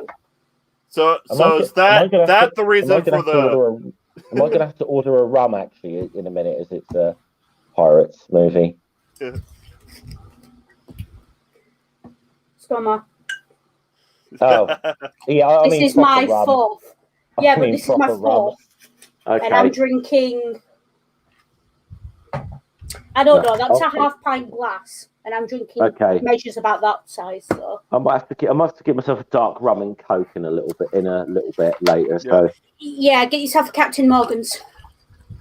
Oh no, I'll get Pusser's gunpowder proof if they've got it. Proper Navy rum. Yeah, stop blowing holes in my ship. I'll be back in 2 secs, guys. I'm gonna pick up the cigarette. Yeah. So, and that's actually we were talking about Will and how Will's motivation is always Elizabeth, and that's why it's believable that he would break a pirate out. Why it's believable he does everything he does. Yeah. And why I think Jack trusts him. Because when you understand someone's motivations, know you can predict them. So Jack is planning on using Will as leverage. Yeah. But is he really? Really? Yeah. Because for me, I think Jack likes to pretend he's this big bad pirate. But the truth is, I think he's a good guy who got caught up in things and born into the wrong situation. He's making the best of that lot. Well, Jack's motivation in Curse is very straightforward throughout, actually. Yeah, he wants the pearl. Yeah. But actually, I don't think it's as straightforward as that, because I think by the end of the film, he is genuinely conflicted about what matters more, the pearl or these two young uns. Though, actually, I'm gonna say not that he wants the You're breaking pearl, up, it's Greg. what he wants, but he wants what the pearl represents. Freedom. Because a ship isn't just sails or a keel or a hull. That's what make up a ship. A ship is freedom. Yeah. And that again feeds back into our first introduction of Jack doffing his hat for the dead. Yeah. He's fighting back against the English Navy. He wants the oceans to stay free. Which is again another nod to why it's so important that Jack flies under false colours. Because I think Jack's entire mentality as a pirate is we shouldn't have to have colours. Everyone should be able to sail unimpeded. But of course, that's not how things work. Yeah. Or at least it's not when the British Empire gets involved. And the freedom versus, the freedom or finding good society outside of the law, it is very much like the core of the swashbuckler, fantasy narrative. Yeah, it's these are the friends we made along the way and all that. Yeah. But that takes me back to Tortuga. Yeah. And our next bit of the film. You talk about a society outside of the law. And Tortuga has this reputation of being utterly lawless. Yeah. And yet, even there is a sense that there is a certain code that people live by. Yeah. Jack arrives and these women guidelines. slap him. No, I don't mean the pirates' code. Yeah. I mean basic common decency of Jack. And you see progressively, I didn't deserve that. I definitely deserve that. And you see... I just wanted to say on a little historical note there was a little bit of a... For someone like Tortuga, there was a little bit of a historical basis to the way Nassau in the Bahamas was in that period of time, that although essentially on paper a British colony, it was effectively for a few years a kind of pirate republic. Yeah, and then there's also Pirate Island just off Madagascar as well, isn't there? So there are historical bases for things like that. There's some, early experiments in what we would see as modern democracy amongst pirates of the Golden Age as well, which is quite fascinating. Yeah. As I said, the whole Golden Age in certain ways didn't last long, maybe 20 or 30 years early. Maybe around, you'd say maybe, okay, to be generous, we'll say the mid 1600s, the early 1700s, but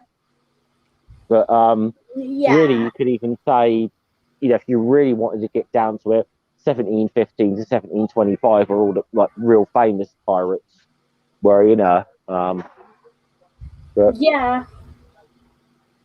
And it is very much there's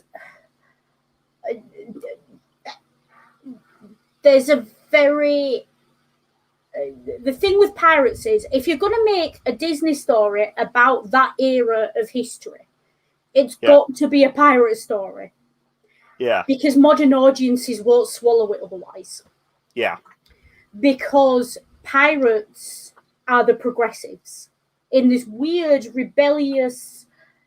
They're not just the progressives, they're the radicals of their era.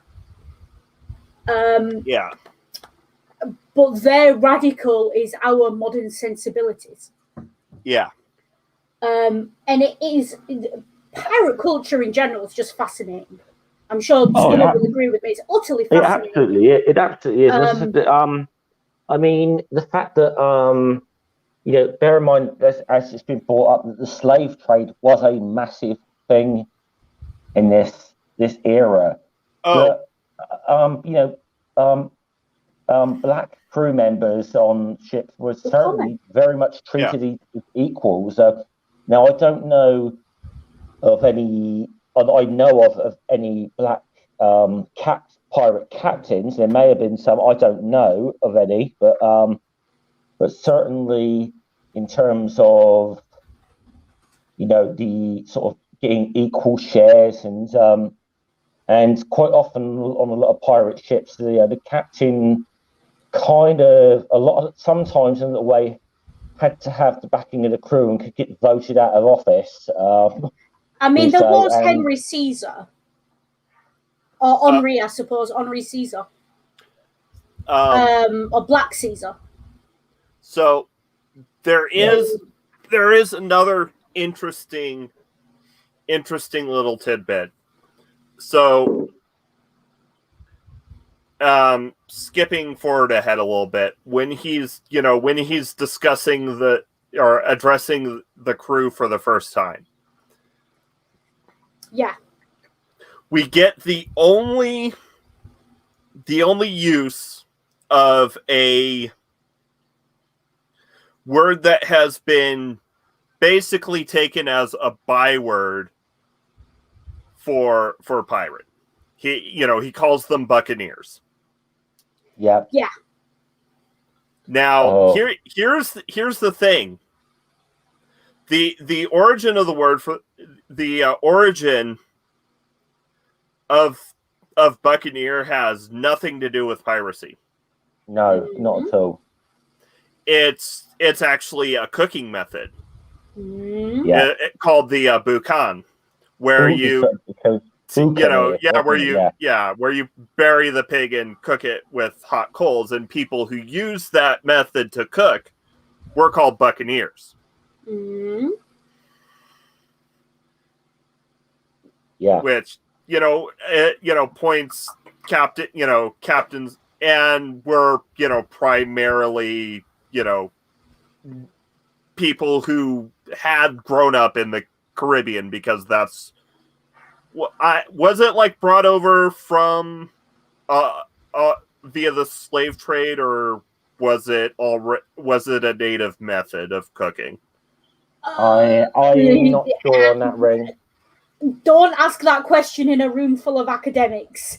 Yeah. Anyways, it was a lower class Caribbean method of cooking, which means it was a method of cooking that was more prominent among the minorities. Yeah, if you like, it was the barbecuing of its time. Yeah. And it's a very well used and well known survival technique. Yeah. Dig a hole in the sand, fill it with stones and coal, light it, drop your meat in, cover it over with more stones and sand, leave it a couple of hours, come back, you've got yourself a roast or whatever. Well, I did make this comment in the chat earlier, Ring. I don't know if you saw it, but I don't know if you know the origin of the word pirate. Why pirates are called pirate? Because they are. They are. Yeah. They just are. They just are. But anyways, do we want to cover Jack talking to Gibbs? Yes, because it's a very interesting conversation. Yeah. They're both talking about themselves in the third person, or Jack's talking about himself in the third person. And it's a nod and a wink. It immediately, for me, sets up that Jack and Gibbs have got a pre-existing relationship. Yeah. And we already have seen Gibbs in this film. And we've seen him by name. So immediately we know that Gibbs has got potentially divided loyalties. Yeah. But we see the difference. When Gibbs is on the ship with the Navy, he's clean, he's obedient to his orders. Yes, he's superstitious, but he's not a bad guy. He's not a bad member of the crew. But here we see him, he's dirty, he's sleeping with the pigs, he's quite clearly pissed out of his skull. Yeah. He's you know, and he's still superstitious. And that's, you know how we're talking about the one thing that defines these characters? For Gibbs, it's his superstition. Yeah. But it's more than that, it's his loyalty to Jack. Gibbs's loyalty to Jack doesn't seem to waver. Even in later films where we go back in time and we see times when Gibbs was absolutely not a pirate, Jack calls and Gibbs jumps.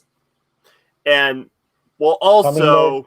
there's only one time in the whole franchise where Gibbs sort of very briefly, and it's in the very last film they did, very sort of briefly abandons Jack, but it doesn't take long for him to come back.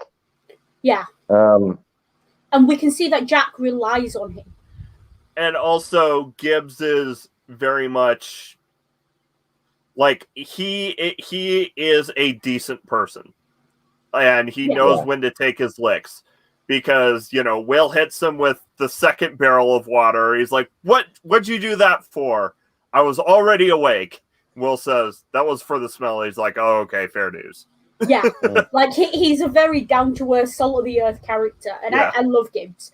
I think for me, Gibbs, of the core crew of these films, is actually my favourite. He is one of my... I do like Joshua E. Gibbs in the character. Yeah. I'll just say this. Leave it to you to have Gibbs as a favorite. What did I do? No, I'm just making an NCIS pun. I'm innocent, I swear. But yeah, you are right. Although I prefer Tony in NCIS, but there you go.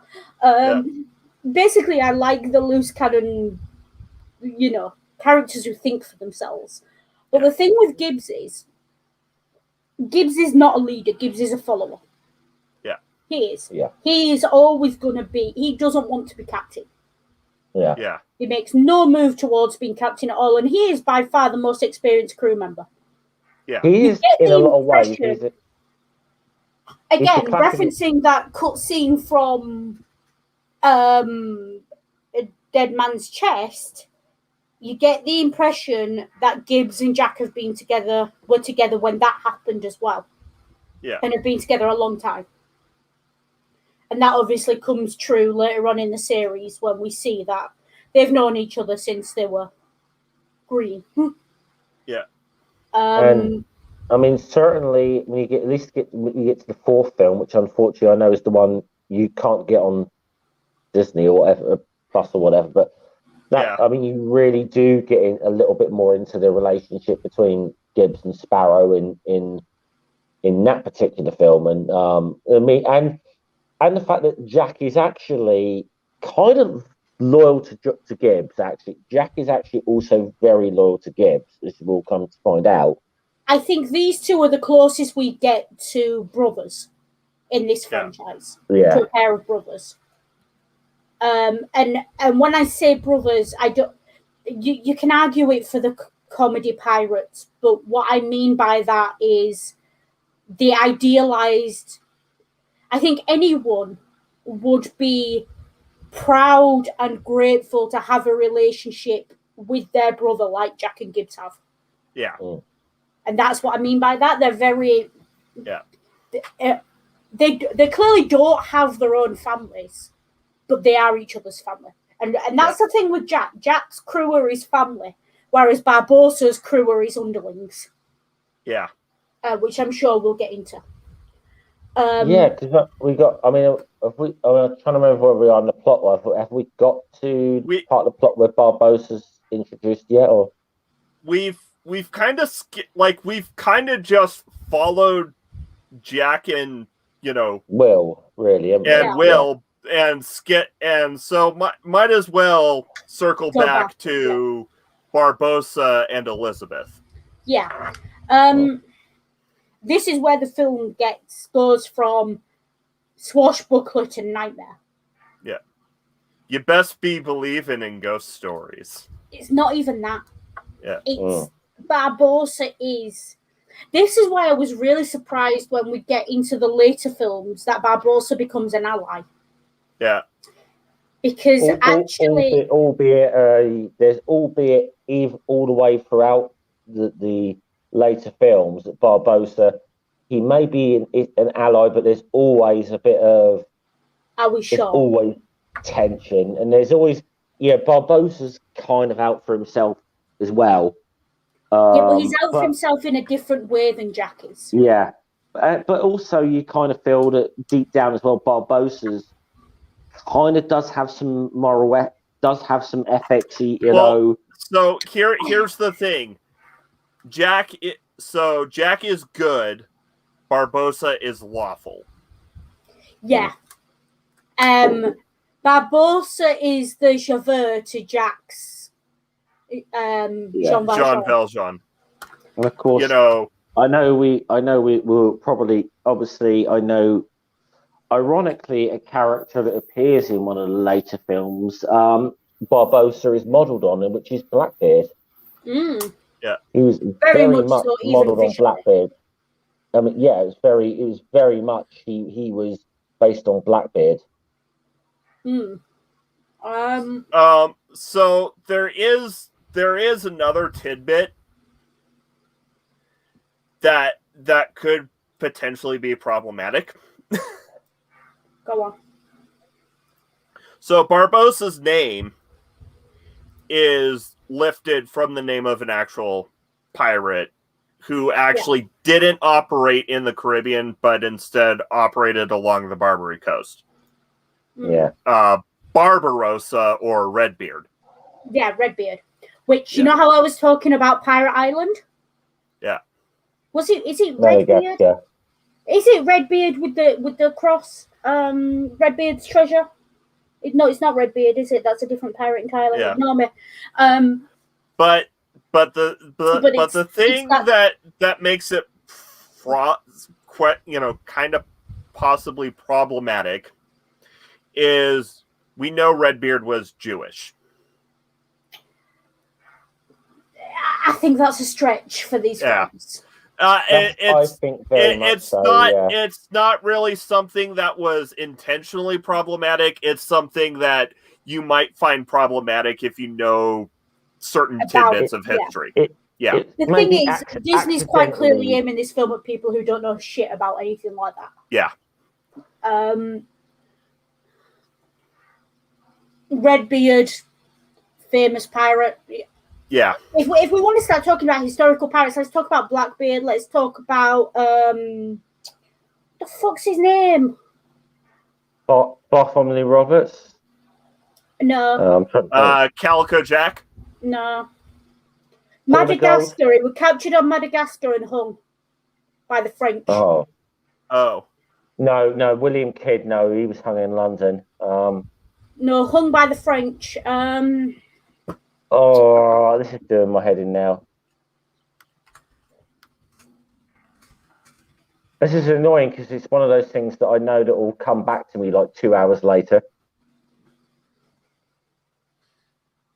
Labousse. Okay, yeah.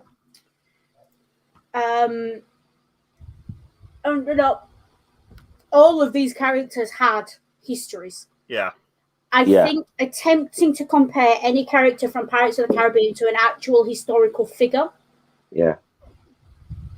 while potentially interesting, would be bordering on intellectual masturbation. Yeah. I think it would be, to put it bluntly. Then again, as I said, it was very well established. It was very confirmed that Barbossa loosely was based on Blackbeard, and then of course in later film you do have Blackbeard as a character, even if it is a very fictionalized version of a real historical figure. And in at World's End we actually get a nod to the most successful pirate to have ever lived. Xing Sao. Yeah. The pirate queen of the Black Flag fleet who actually operated off the south coast of China. Yeah. Chinese, and again, they're very, very. As long those waters are still not. You still don't sail in those waters without. As long as I can actually tell you something. This is a little interesting fact now that we talk about the golden age of piracy and so on. But piracy is a much bigger thing today than it ever was in the 1700s. Yeah, it is today, and obviously we see it on the news all the time, pirates and things like that. Yeah. But also, for the record, a pirate is not that guy who lives a few doors away from you who can sell you a DVD for $5. Yeah. That's not a pirate. Just putting that out there. That's not what we mean when we're talking about pirates. Yeah, and well, basically, as long as people have been sailing ships regularly, there have been pirates. Yeah. Yes, because a pirate, by definition, is just a person who sails aboard a ship that is not aligned with a world power, essentially. Yeah. I mean, and a ship that looks after its own interests and isn't part of a fleet necessarily. Yeah. I'll obviously as well, one of the big things that's been done, and it's certainly done nowadays as well, that it sometimes it's less about actually raiding ships than actually essentially running a protection racket to allow ships to pass through the channels in there, which is become the big thing in Somalia over the last 20 years. Like, hey, you pay us money, we'll let you pass. If not, we're going to raid your ship. And your ship's I could get into I could get into a massive political rant about what's happened in Somalia because let's not. So but just to we'll can that for another day. The real life pirate thing, just to cap it all off. By definition of traditionally what a pirate is, there are times in the last, we'll say, half a century, where elements of political pressure groups such as the CND were technically acting as pirates. Yeah. And I say the CND specifically, but also Greenpeace and other organizations of that area. The Sea Shepherds. We're technically acting as pirates. Yeah. So, a pirate is not all swashbuckling, but it's not all, terrorism and violence either. It's a very broad umbrella of what we define as a pirate. And basically a pirate is people who are sailing who are not on the side of the government that's trying to control those waters. Yeah. That's it. That's a pirate.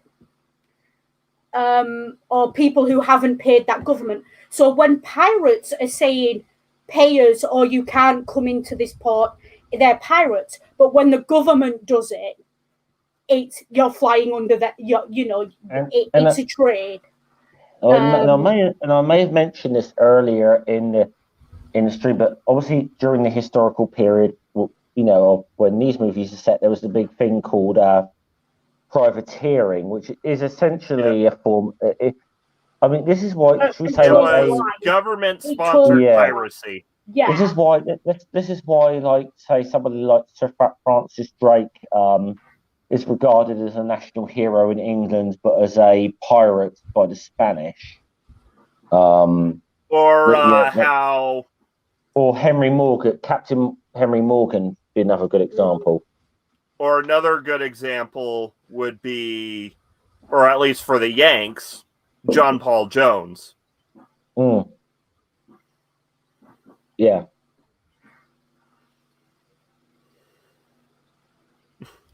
But so, anyways, Barbossa. You realize why me and Scummo went quiet there. Yeah. But yeah, Barbossa. Yeah. A very well written villain, a very well presented villain. Yeah. This is why I find it so hard to believe that they made him an ally later.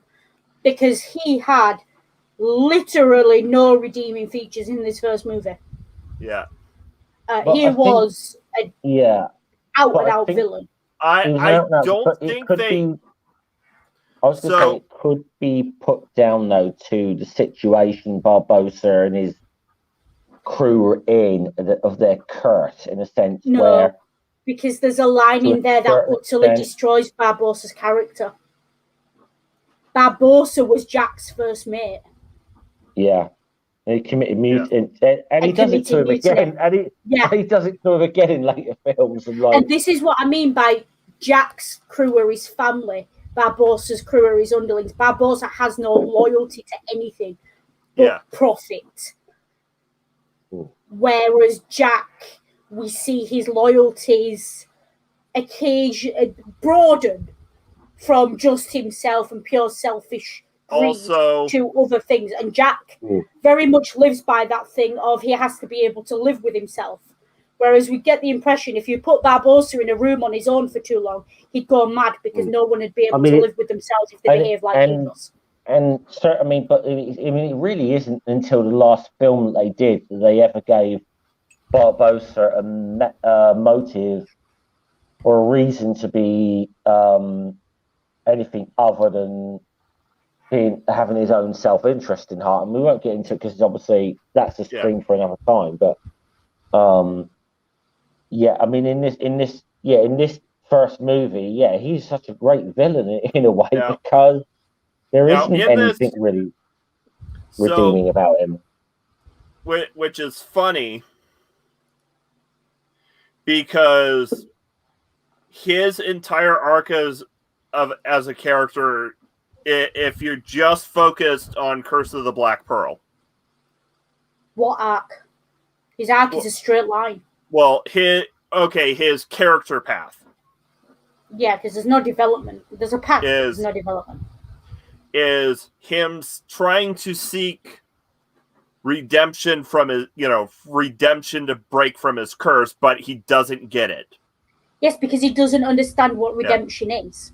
Yeah. Because he's not seeking redemption, he's seeking escape. Yeah. Yeah. And which he ultimately doesn't get. Yeah. And he dies because he hasn't earned his redemption. He does for about 2 seconds. Essentially, spoiler alert, but he does for about 2 seconds in this movie escape from his curse. Yeah. And then the first thing he feels is cold. Yeah. And there's almost a religious... you can sort of hear the choir singing in that moment. The angels singing for him. And But I think... Yeah. I mean, I was going to say, obviously... remember I popped in earlier in the stream for 5 or 10 minutes before I had to shoot out. The whole cursing, this very much, like I said, ties into, I think, the narrative that you see throughout this franchise of the almost kind of be careful what you wish for, you might get it kind of thing. Of that, what do all pirates want? That great score of treasure. Then they got that great score of treasure, and what did it do to them? Yeah. And obviously, and that, I think that becomes quite a running theme throughout this thing that you might achieve everything your life's desire, but there's a price to be paid. Well, and greed leading to downfall is very much a moral lesson. Well, it is kind of a central core moral theme to the pirate / swashbuckling genre. Treasure Island. Yeah. But I think again, I think it's very telling in this film that we don't spend a lot of time with Barbossa's crew. Yeah. And that's because we're not supposed to develop a relationship with them. We're supposed to have the sense of Barbossa's crew that Barbossa has with his crew, which is that distance, that The crew are nothing to him. He doesn't care about them. He doesn't give a damn. We only really feel the plight of the crew through Barbossa, especially, and it's props to the actor for selling it in the scene where he has Elizabeth over for dinner. Oh God, yeah. And he's just looking at the food. I'm going to say Jeffrey Rush was amazing throughout the entire franchise of this as well. Yeah. And I think that's probably why they went through all the narrative loopholes to bring him back. Yeah. Yeah. He was almost... The thing was, I almost think in a way, possibly it was a case of he was too good of a character just to kill off in the first film. They felt, we've got to bring this guy back. Yeah, this is what I mean by he was such a terrible villain that it was quite obvious he was meant to be killed off in the first film and left there. Yeah. And you do get the impression the only reason he came back is because he was so well received and so well acted. Yeah. And almost as if definitely the next film kind of designed to bring him back. Yeah, that's the plot is bringing back because he brought something very special to the first film, and it is the actor himself. It's not anything else. It's the talent of the actor and the skill of the actor. Yeah. And he's a very fun character to play with, but that's why again it's very difficult to see him ever being redeemed because he is meant to be an out and out evil character. Yeah. In the first film. So but there is a kind of watching the first film before all the others came out, I never once questioned Barbossa's background. I never once thought what made him like that. He was just a straight up villain. Yeah, that's what he's supposed to be. I didn't question it. You know, he's just a greedy pirate. Yeah. To the point that when they did bring him back, I looked and I was like, oh, really? They're going to do this again? And I was kind of annoyed. Not because I thought the actor wasn't any good. I thought the actor was amazing and fantastic. But I was like, basically, we're going to have a film of Jack and Barbossa arguing over the pearl. It's going to be boring because what is there left to do with this character? Yeah. Luckily, I was wrong. But there's a reason I don't write for Disney and other people do. Yeah. You know, but he was very much a closed loop character in the first film. Yeah. And the fairy tale elements that they used to make that character so evil. Yeah. The apple. Yes.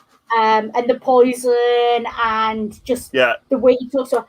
But for me, what made that character so evil is actually a exchange where he's not even on screen. Yeah. And trigger warning, please. Okay, hold on. Elizabeth is on the ship. Yeah, hold on. And he invites her to dine through his underlings. And this comment that is passed, where she refuses, and then using his words. Yeah, using his words, and then the pirates look at each other and they're leering, and it's very deliberate that these characters are the dirtiest, grossest, leering characters who could possibly have been to see her. And the line of he says, "Well, if that's the case, you'll be dining with the crew." And then that dirty laugh, and you'll be naked. Yeah. That, to me, made Barbossa... That elevated him from Disney villain to all-out fucking evil bastard. Yeah. Oh, crikey, yes. And he wasn't even in the room. Yeah. Anything else he did not match that, but that moment was needed to make you hate him. Yeah. That made me hate that character. Because he put her in a position where she had no choice. She's an upper-class girl. Her virginity is basically all she's got going for her. Yeah. She has to protect herself. Yeah.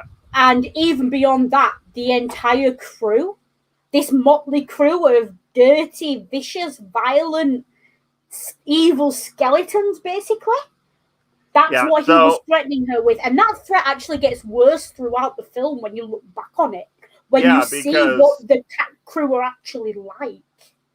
Yeah. And it's just, and the fact that Barbossa is so cold and evil that he's betrayed Jack as well. Those two things, the betrayal from Jack, the mutiny, and that line to Elizabeth, there's nothing redeemable in this character. Yeah. And I'll say it. You know, Captain Jack is chaotic good. Barbossa is lawful evil. Yeah. Because essentially for anyone who that went over the head of, he's basically saying either you eat with me or the crew are going to reel you one at a time. If you're lucky, that's what you're going to get. Yeah. He's basically saying dinner or a gangbang. To put it in very crude terms. And that's not a choice. That's blackmail of the highest order. Yeah. That's the proverbial gun to her head. Yeah. So yeah, but that's what I mean by that's why I was like, how do you redeem this character? Which in a later film, which is why I love that he's the one who does the wedding, who does the vows. It matters because she called to him. She's forgiven him for that moment because otherwise you don't want someone like that overseeing your wedding. Yeah. She's gotten over it. But, you know, whether the audience has is a different kettle of fish entirely. Yeah. Just as coming at that as an AFAB person, my whole body made the window shut down noise. Mm-hmm. At that comment. Yes, you said Elizabeth would not be harmed, but you never neglected to mention when and where she would be put off the ship. Yeah, exactly. And the Barbossa is that's what, like you said, lawful. He'd make a fantastic criminal defense lawyer. He's slippery. He's totally. Channel punching bag. He's very Okay, hold on. He's very Lucius Malfoy. Yeah. He's that. He's the slick, I'll say, Tory bastard of, you know, slick prick solicitor.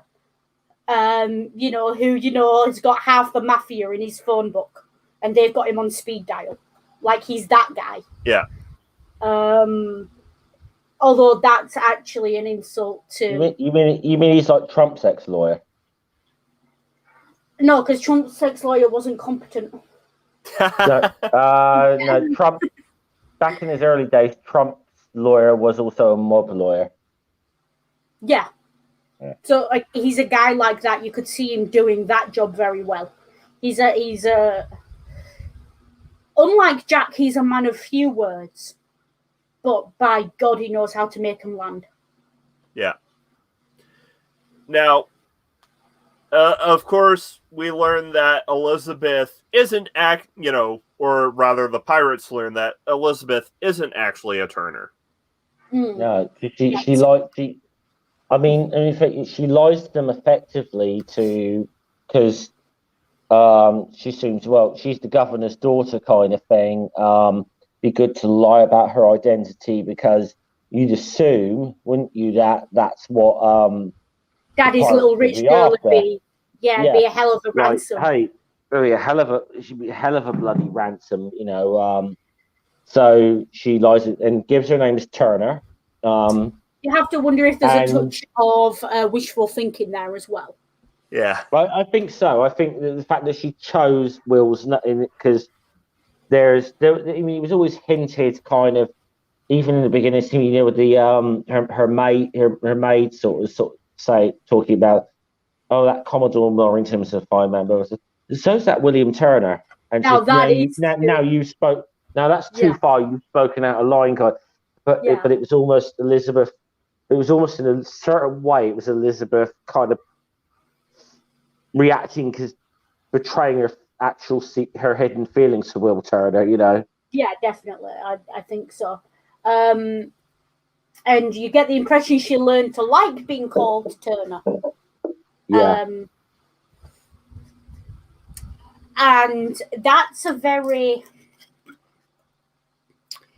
interesting relationship that they come back to when they're actually together, because they've both been through so much. They're not the same people they were at the start of the film, and yet they have to bridge the gap between who they were and who they've become.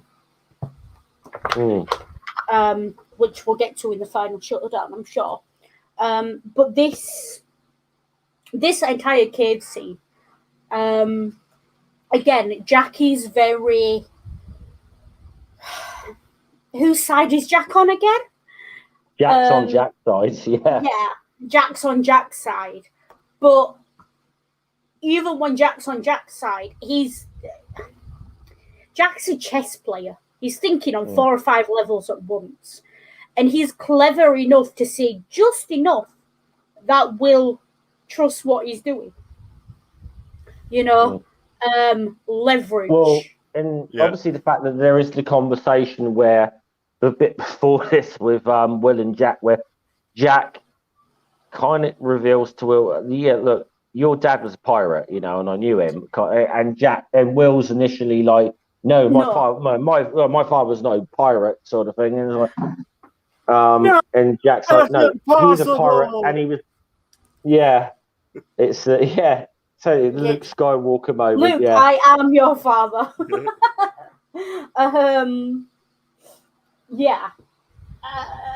I mean, it was always going to go 2 ways. Either Jack was going to be his father, or Jack knew his father, because Jack knew the name. And as Will said, he's not. And it would, and obviously, it would later transpire. I'm getting forward to it. Bootstrap Bill Turner was the the what kind of one guy in the Black Pearl's crew that was a bit felt, who didn't want to turn on Jack. Didn't want to turn on Jack and felt bad about the fact they turned on Jack. Yeah, I think you get the impression it was Bootstrap, Jack, and Gibbs against the rest of them, because obviously Gibbs left at some point as well and went off and joined the actual Navy. So you do get the impression that Gibbs was always on Jack's side as well. So it was those 3 essentially, your 3 musketeers, if you like. One dead, one joined the enemy, and then there's just Jack, who I kind of feels almost like Jack was getting the band back together at the start of this film. Like he was looking for Gibbs and he thinks Bootstrap's, but it's kind of getting the band. It's the whole the Blues Brothers, isn't it? We're putting the band back together. Yeah, and that's basically what Jack said to Gibbs. Is we're putting the band back together. And then we see in the later films, Bootstrap has seen the light. It is what it is. Yeah. And those 3, I think I would love to. I wish there was more of those 3. Because those 3 characters together are just getting those 3 on screen together, I think could be a touch of magic.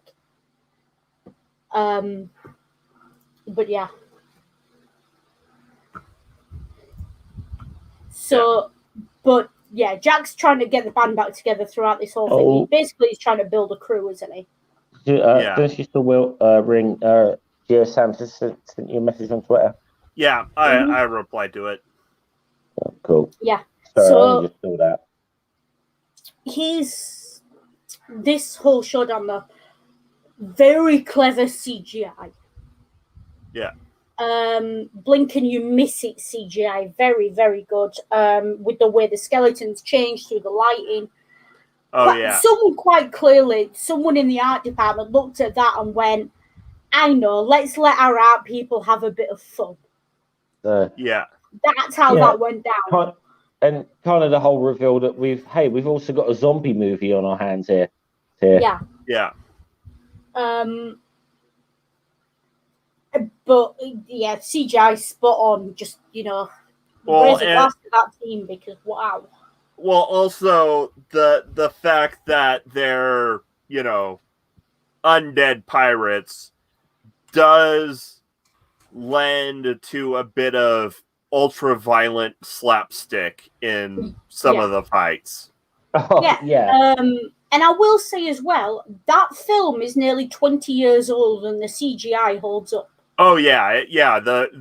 I was watching it just this morning and I was still impressed with the effects, especially when the crew was taking a walk underwater. Yeah, it's a fantastic scene.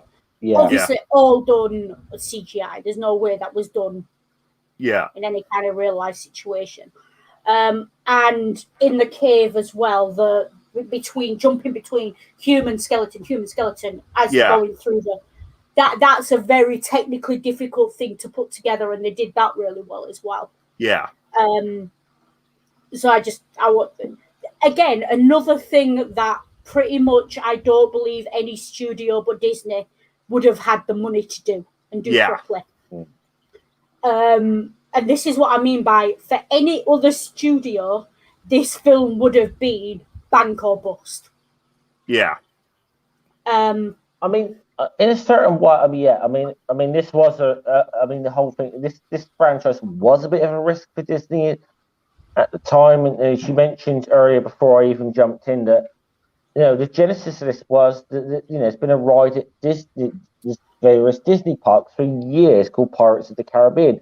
1987, I went to Florida and went on Pirates of the Caribbean at Disney World. Has at the time at least had no relevance to the movies whatsoever. But yeah, I mean, because at the same time, this film is a contemporary for films like Lord of the Rings and The Matrix. Now, those films, great CGI, don't stand up as well, and they were a lot cheaper to make. Yeah. Their budgets were nowhere near what was spent on this film.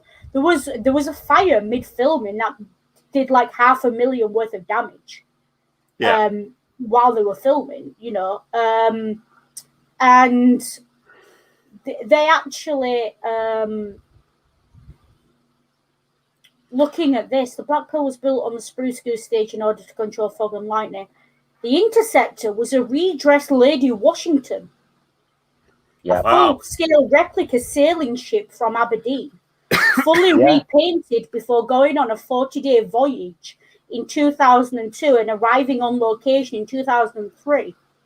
And that was just the Interceptor, which we only really saw in 2 or 3 scenes. Yeah, that's commitment to it. That's commitment to the cause, there, really, isn't it? Actually. I'm literally trying to find what the budget was for the first film itself, not the entire franchise. Also, a little, and I know how much it is to preserve, and I know kind of firsthand how much money is involved, should we say, in preserving historical ships. And my stepfather volunteers on the Mary Rose. Yeah, so it's not a cheap. Obviously that's a huge amount to even keep that and that is only just like only really a part of that ship actually survives. And then you've got, also in the same dockyard, you've got HMS Warrior and of course HMS Victory. Yeah, as well, I've got to give hats off. They put this film together for 140 million. Now, adjusted for inflation, the most expensive film ever made is On Stranger Tides. Yeah. Yeah. And this film doesn't even break the top 50. But all the other films in this series do, in this franchise do. So this film was clearly relatively a shoestring for a pirates movie. Yeah. But Yeah. still, Well, it's and you got to remember as well that the whole genre of, should we say, pirate movies had been, when this came out, was in a bit of a rut, because the last big attempt it had been effectively dead for like over a decade. Well, the last big attempt before Pirates of the Caribbean was a film called Cutthroat Island with Gina Davis, Matthew Dean, Frank Langella, and it was the first big attempt, fantasy movie about pirates, and the film was a bust. It lost God knows how much money, and it was an absolute bust. So Disney were really taking a risk on this. We're taking a bit of a risk on this movie. Yeah, definitely. And this is what I mean. That one was done for 140 million US dollars. The follow-up nearly double that at 225. Yeah. Like 5 years, and to me, I'm going to voice an opinion here. May not be a popular one, but the next two movies in this franchise were not as good as the Curse of the Black Pearl, in my opinion. Nowhere near as good. I think there is an element of much that they had too much money, but maybe because they were on a tighter budget, they were forced to be a bit more creative in the first one. I mean, I'll just say, hands up, my favourite films in the franchise, this one and the fourth one on Stranger Tides are my two favourite films in this franchise. This one is strange. Which one's Stranger Tides? I did like Dead Man's Chest.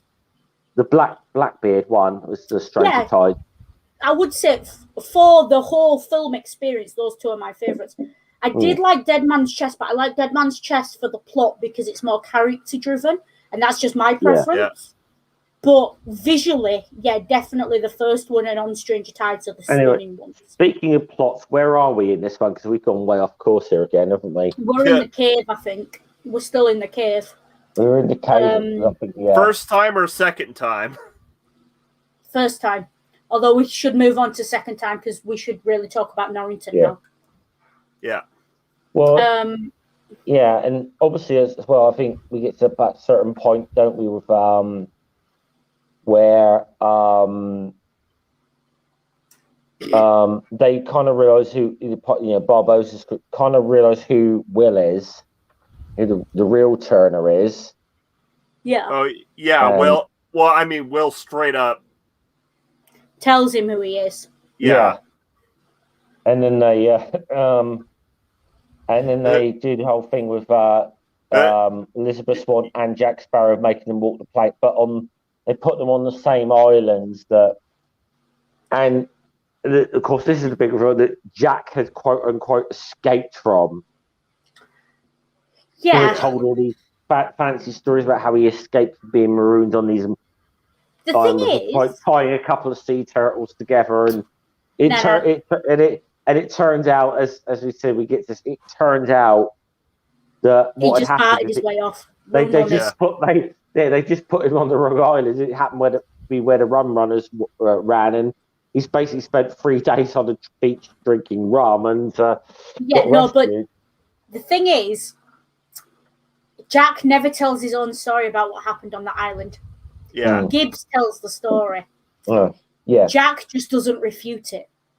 Jack is very good at leaning into the legend without confirming anything. Yeah, I mean, Jack would put a little thing in about how do you tie the turtles together. He says, with human hair, I'll cut something out. He'd lean into it, but he'd allow the legend. But the truth, it comes out that the truth of it was there was no daring, miraculous escape. That they just happened to strand him on the wrong island, and where the rum runners ran. And as he points there's the hilarious moment where Elizabeth screams at him, "Are you the pirate I've read about or not?" Darling, this ain't a storybook. None of these people are the pirates you've read about. Yeah. And I think a little bit of a commentary on the propaganda of empires there. Yeah. About how, if you've defeated an enemy, you want future generations to believe this enemy was a great enemy. Oh, absolutely. That's something that appears throughout history. Of Hannibal. Zulu Wars, sorry. Yeah.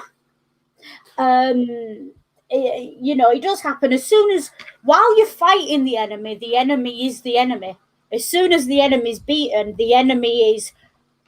It was a David and Goliath battle, and we won, and we were David. That's how propaganda works. Also, historically, the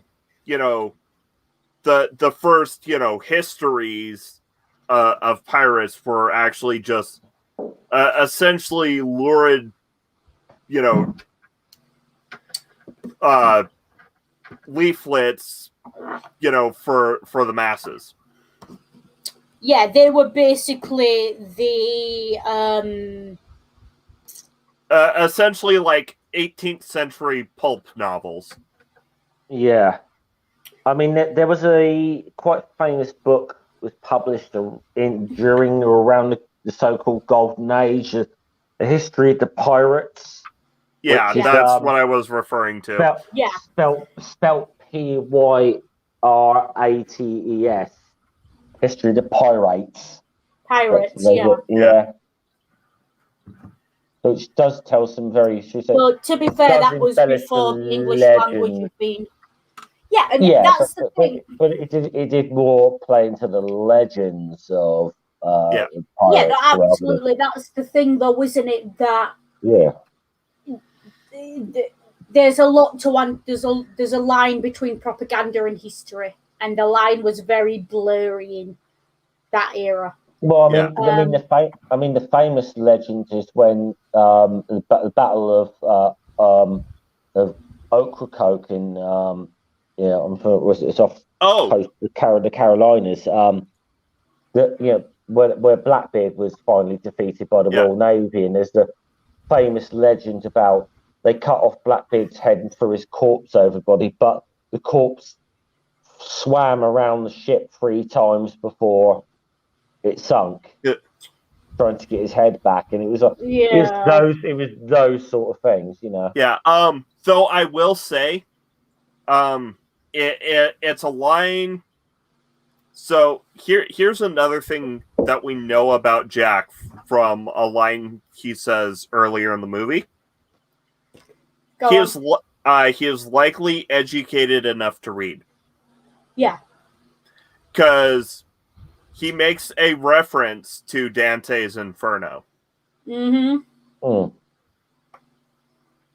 I think it's while he's in the jail cell when the pirates, hap in on him and he sees their hand in the moonlight. He says, the lowest circle of hell is reserved for betrayers and mutineers. Yeah. I see what you're getting at. Yeah. I disagree. I disagree with your conclusion, although I understand how you got there. Yeah. Dante's Inferno is a bit like...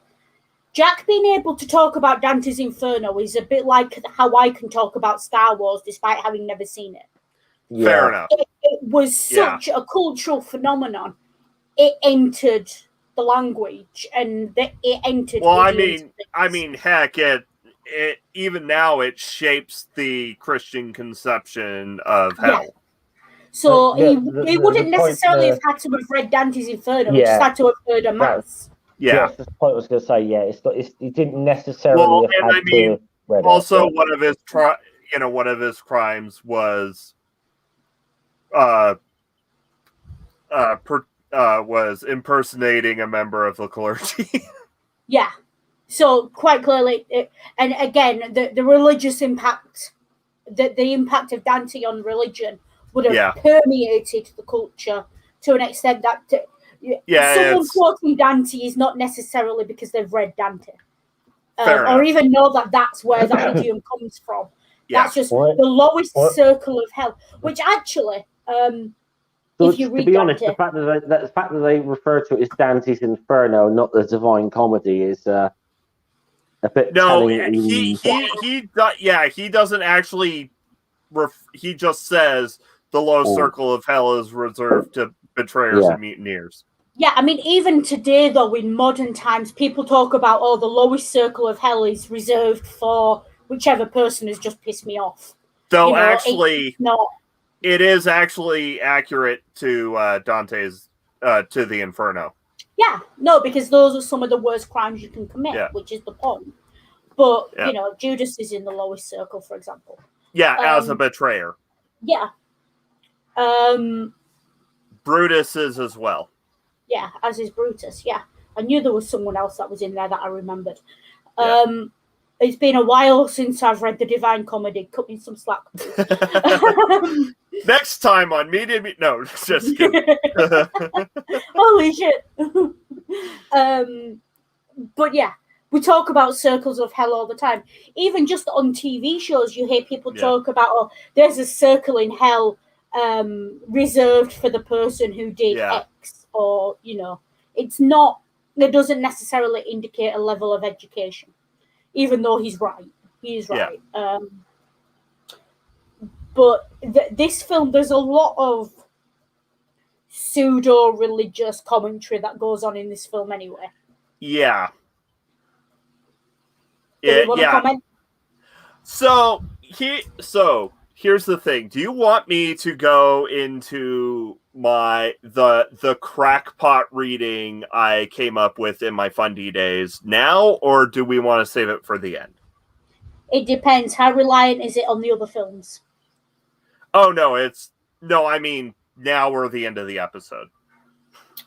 Do it now, because otherwise I'm going to need another drink before the end of the episode, so I may as well finish this listening to you. It's going to make me want another drink anyway. So once again,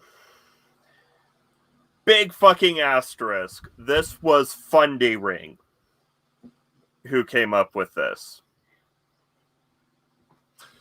Curse of the Black Pearl is a Christian allegory.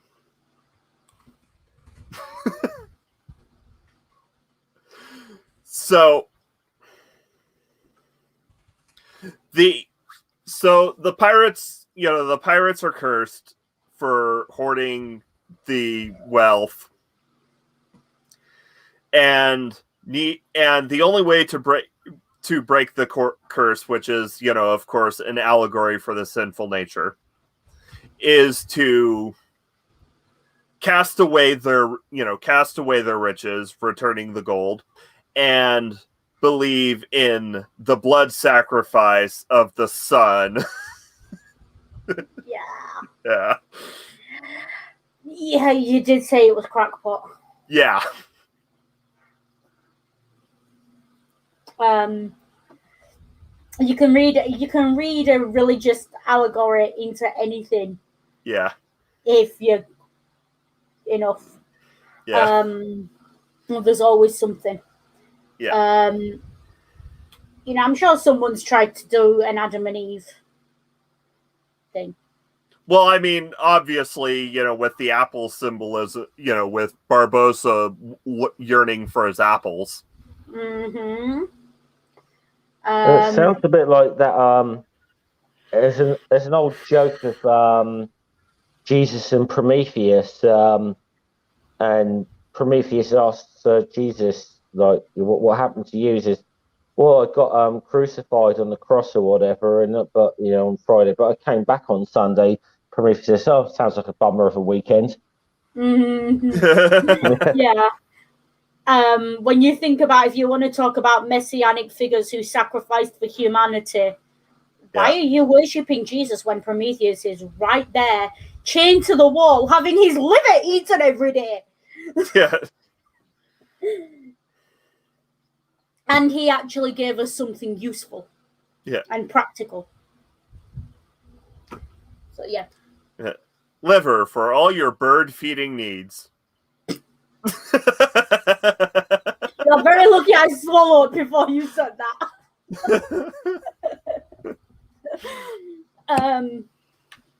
But now, yeah, was that luck or timing? both. I'm gonna say both. Both is It good. also means I honestly, after that comment, I need another drink anyway. So, anyway, so then we've got Jack and Norrington, and this is the bit where Jack's loyalties start to be less clear cut and less obvious. Or rather, it's more obvious that his loyalties are to him. Yeah, I think this scene with Norrington is necessary so we question his loyalties back in the cave. Yeah. And it's the only time in which we really wonder if Jack really is that big of a bastard. Yeah. Obviously he's not, because it's a Disney movie and he's the hero. Yeah, after Elizabeth basically sells herself for Will's life. Yeah. Which, Yeah. The whole blood sacrifice thing is, like you said, there's a Christian elements to it there that aren't exactly. I'm not going to argue that bit of it. You're right. Yeah. The definite whole blood sacrifice thing going on there, and those two sacrificing for each other, and Jack just rolling his eyes at them because love's not just blind; it's bloody stupid. Yeah. And you can always rely on a stupid person to do the right thing. Yeah. No, see, it's the honest ones you have to look out for, because you never know when an honest person is going to do something stupid. Yeah.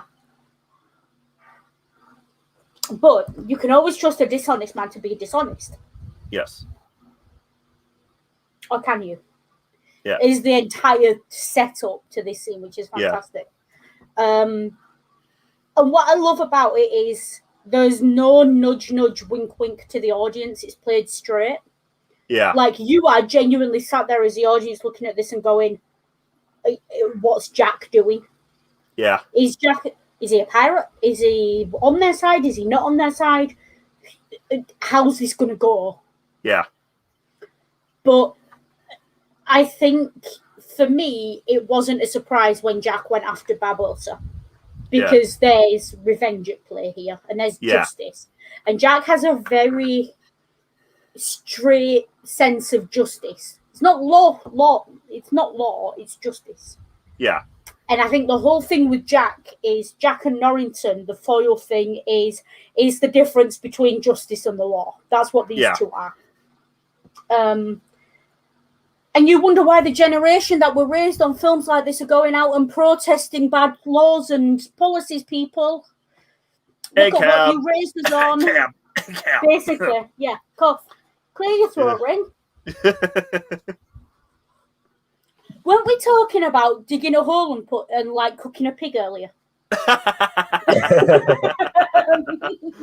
So, I mean, yeah, go on. But so Yeah. So, oh, hey, dog. Saw dogs in the chat. Hey, Doug. Hey, dog. So Jack sells Norrington on this plan where they'll ambush the pirates as they come out. Yeah. And the thing is, Jack takes his own advice, because you can always trust an honest person to do something stupid. You can always trust a dishonest person to be dishonest. And Jack has got the measure of Norrington. Yeah. Why aren't we doing the thing with the guns? Because it was Jack that suggested it. Yeah, exactly. And Jack knows that. Jack knows Norrington doesn't trust him as far as he can throw him. Yeah. So this is what I mean by Jack thinks he's very intelligent and thinks on a lot of levels at once. Yeah. Jack is the difference between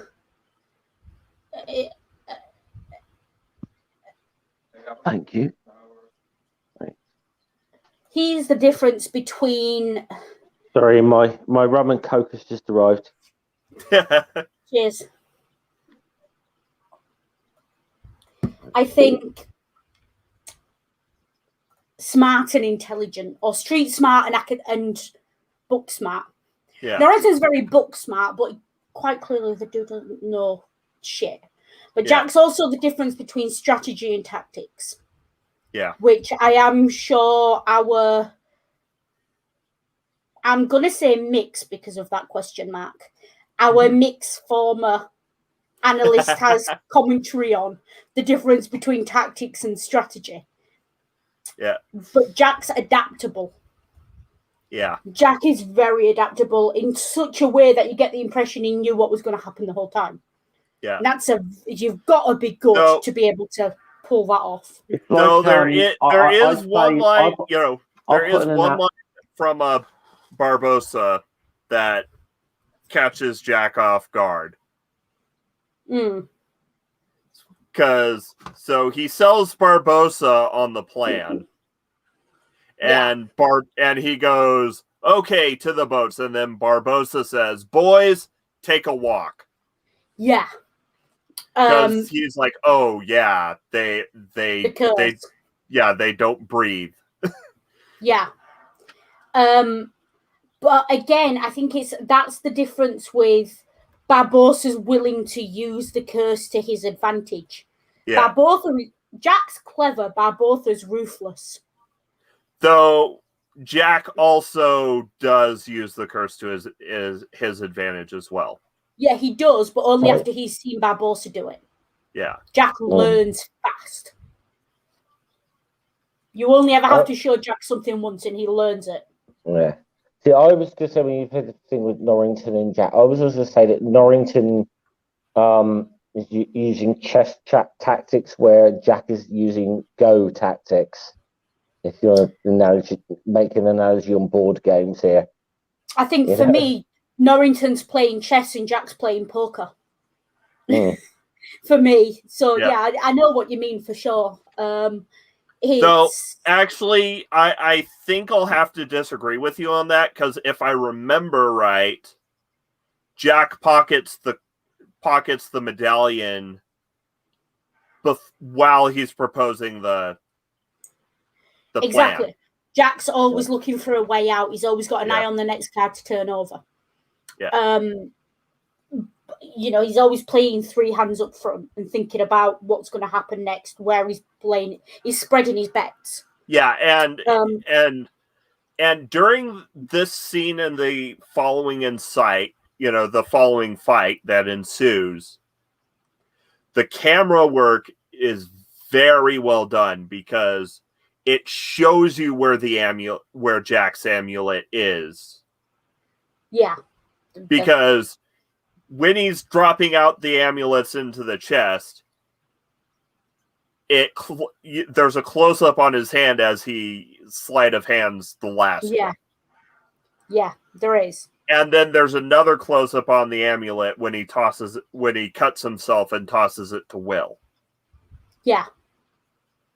So again, it's all, but it's shown in such a way that, yes, we know Jack has pocketed a gold coin.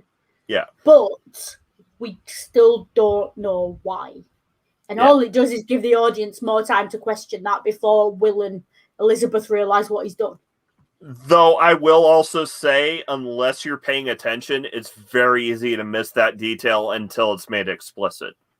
Yeah, it is. It's very easy because you see him pick them up, and unless you're like counting and watching, very easy to miss it. But again, that's what I like about this film. It doesn't.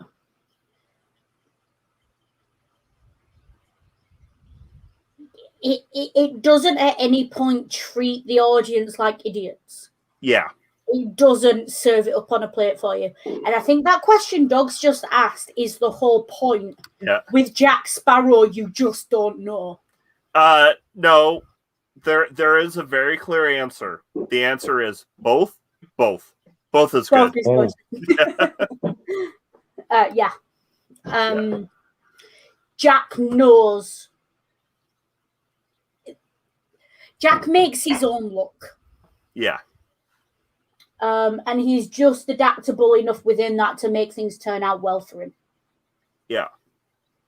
Would be my answer to that question. In short. Otherwise, I'll go on for another 2.5 hours. Yeah. But he is a very intelligent man. And you see it in this moment of, there's a single moment, and I swear Johnny Depp, the facial expressions of that moment, and it's a micro expression, but there's a split second of moment where Jack doubts himself until you realize he's actually won. When he's up against Barbossa and he pulls the trigger, he's relying on Will knowing what he's doing and to do what he's doing. Yeah. And then he pulls the trigger on Barbossa. And there's this moment where Barbossa stood there, and then Barbossa starts to laugh. And the camera cuts back to Jack. Yeah. And he he says, Jack's heart break. Yeah, is 10 years carrying that pistol, and now you waste your shot. It. Yeah. Yeah. No, did I? Yeah. So, and then Jack's and then they're both surprised when Will yells out. They're both surprised. And the acting in that moment, Johnny Depp's facial expressions alone in that moment tell the entire story. Yeah. It hurt Jack what Barbossa did to him. And it mattered to him that it was that shot that he took at Barbossa. And the thought of it not killing him destroys Jack for a split second. Yeah. And all throughout the movie, Jack's saying, this isn't for you. Yeah, whenever it's not meant for you. I was going to say, before we even got to that point, there's that one bit with a big fight with Barbossa and Jack where Jack stabs Barbossa through the heart kind of thing, and Barbossa's like, or whatever. Yeah. And then when you feel, oh my God, he's killed Jack, and then Jack goes into light and he's undead because he's taken that medallion. Yep. And it's just to say, couldn't resist, mate. Yeah. Was, the way he just played with Barbossa in that moment I thought was epic. Yeah, no. There's a thing with Jack though, and I'm going to compare him to the Doctor. Yeah. Jack carries a gun, but his gun's only got one shot, and it's only meant for one person. Yeah. He does seem shoot at anyone else throughout this film. Not that I remember. Nope. Because he threatens with it, but he doesn't take the shot. Yeah. And that's important because there's a sense of, and there were cultural values at the time, that guns were a relatively modern thing. Yeah. Sword was considered the gentleman's weapon. Yeah. Jack was being a gentleman throughout.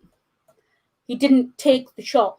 And it's only big, and even his sense of who he shoots is guided by almost a sense of honor and who he is, and his own personal code of you don't shoot innocent people. Yeah, but there's always this thing as, if you think you're a man, fight me hand to hand and leave the guns to one side. Yeah, and that is. Barbossa never fights him. Barbossa just abandons him on an island, which is kind of pretty damn cowardly.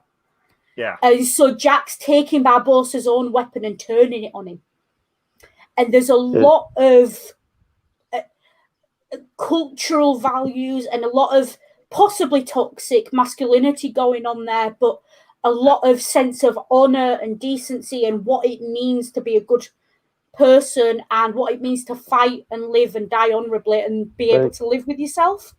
Yeah. But again, apparently there was a historical there are historical references to people who are, say, deliberately marooned on islands. They would be given a pistol and one shot to kill themselves. That's the idea. You're marooned on the island to starve, essentially.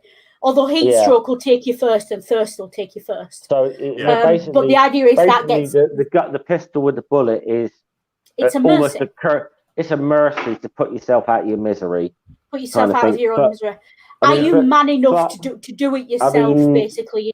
I mean, ironically, though, really, in terms of weapons and whatever, though, that in a lot of ways, swords were still more effective than guns in some respects. Oh yeah, right up until I would say certainly with the Colt pistol. Swords were still the more effective weapon than guns in close quarters. Certainly at least I would say until rifling. Yeah. Because guns were. When you talk about, if anyone wonders why there used to have like massive lines of people standing. Yeah, it took so long to reload. You had to do it by hand. Well, it's also to compensate for how inaccurate they were, especially at longer ranges. Yeah. Oh yeah, they were all smoothbore weapons with round balls that were not accurate weapons. Not at all, nowhere near. Yeah. Even the windage for the actual pellet that went down the barrel, the windage alone, you're not going to get a great distance shot either out of it. Especially for a handheld, very close range. Let's put it this way: if I was, say, 100 yards away from either one of you with a musket, and I took a shot, it'd be a bloody fluke that I'd hit one of you. It'd be a fluke if the shot that you took out of an old style unrifled musket, even if the pellet even went 100 yards in air. Yeah. And and generally, as I said, good. Well, I'd say maybe a bit later in this, but on average, a semi-decent soldier might be able to fire two a minute. Good soldiers could fire 3 a minute, 3 shots a minute. And that's before you account for the humanity of the soldier. I mean, and the thing is, almost in a way, the only reason that guns really replaced the bow and arrow on the field of combat was that, you could teach any idiot to shoot a gun in 5 minutes or whatever, but a trained archer took years. Because the kind of upper body strength you need to do archery with any sort of skill is as well. But even that, like, to the point, even in modern warfare, and I appreciate that in modern warfare, land battles of army versus army are getting rarer and rarer, and we've probably seen the last of them, unless, a major thing goes down. But even famously D-Day, not D-Day, at the Somme, famously something like only 1 in 20 bullets hit a target at the Somme. Yeah. Because the soldiers were just not trained to actually aim at a human being. And most of them weren't trained to aim. And the British soldiers at the time would have been using would they have been using a Winchester, or would they have been using a Enfield 303? The Enfield, that's the one. Yeah, the Enfield. So a relatively modern weapon. But even still, there's that mental block of, I don't want to kill another human being. And the British Army was using that weapon up until the 1960s. My stepfather was in the British Army, and and he joined in the late 50s, and his first service weapon was the 303 Enfield, which pretty much until they got into automatic weapons, it was the Enfield. They had the SLR for about 20 years after. So eventually they went to the SA-80, which was we were one of the last nations to adopt assault rifles for the average soldier. But anyways. The whole point I'm making is we diverted there, but firing a gun, there's a lot of historical baggage that comes with that. And there's a lot of cinematic baggage. Traditionally, like in westerns, which Americans will be very familiar with, the guy who shoots, especially when the other guy's unarmed and not pointing a weapon at him or has a subpar weapon, is the coward. But Jack is willing to drop to that level for a split second to kill Barbossa. And that heartbreak on his face is not that he didn't kill Barbossa. That heartbreak is that, have I really just shot what is essentially, compared to me, an unarmed man and not killed him? Have I really sunk that low? And then that's going on in the background as well. There's a lot going on in that moment. Yeah, I'd say in film, though, that there was a little scene in another film franchise that maybe, should we say, broke that whole mold with a little bit of humour about, the person with a gun and a sword sort of thing. It's the little clip in Raiders of the Lost Ark. Yeah, I knew you were going to bring that up. where the guy's got that massive Arab scimitar sword or whatever, and there's all the tricks of it, and it's like an Indiana Jones just pulls out the revolver and shoots him. You know. Yeah. But that's a whole different discussion that's having. But this, but it does. It feeds whenever into we that. do Indiana Jones on Media Musings, Yeah. When we find the Ark of the Covenant. Yeah. Well, I mean, they are working on a fourth one. We may do Raiders and Last Crusade. Hey, listen, I'm going to watch the fourth one. Yeah. I'm going to watch the fourth one. Can I point out, technically a fifth one, but I know most people do not consider the fourth one part of, because the fourth one was bad. Yeah, okay. A fifth one is being produced, co-starring Mads Mikkelsen. And like I said, I'm going to watch it. Yeah. So I figure when that one comes out, we'll do Raiders and Last Crusade, because Temple of Doom isn't really worth talking about. Shit. No. And the even numbered Indiana Jones movies aren't really worth talking about. They've got the Star Wars syndrome, I think. Yeah. But and basically what I'm getting at is there's a lot going on in that scene. There's a lot of emotional baggage in that moment for Jack, and it shows on his face.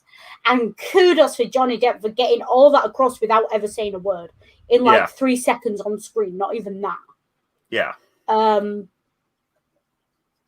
while I'm just at it, just that poor bloke, ooh, let's not get into the politics of that guy's life, but just here's hoping it all gets sorted out soon.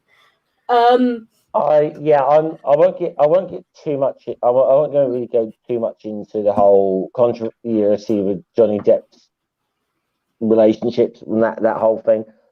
But I do want to say this, that how much he clearly loves playing this character. Yeah. You've seen the clips of him at Great Ormond Street Hospital. Yeah. And I'll just say, Ring's probably aware of what Great Ormond Street is, but a lot of Americans probably won't. That is a hospital in Great Britain that pretty much cares for terminally ill children. Yeah. And so it's kind of the place where, maybe the odd celebrity will come in and do a Make-A-Wish kind of thing. Yeah. Johnny Depp turned up there one day. He turned up there one day, but he didn't turn up as Johnny Depp. He came in as Captain Jack Sparrow. Yeah, there's stories of Johnny Depp showing up at schools and giving them 10 minutes notice that he's going to show up as Captain Jack. Yeah. He clearly adored that character. And it was one of those things it wasn't even like someone had asked him to be there. It was just like, I'll just turn up as Jack Sparrow and there's a whole thing with a bunch of kids that, you know who I am? You're Jack Sparrow, Captain Jack Sparrow. Yes,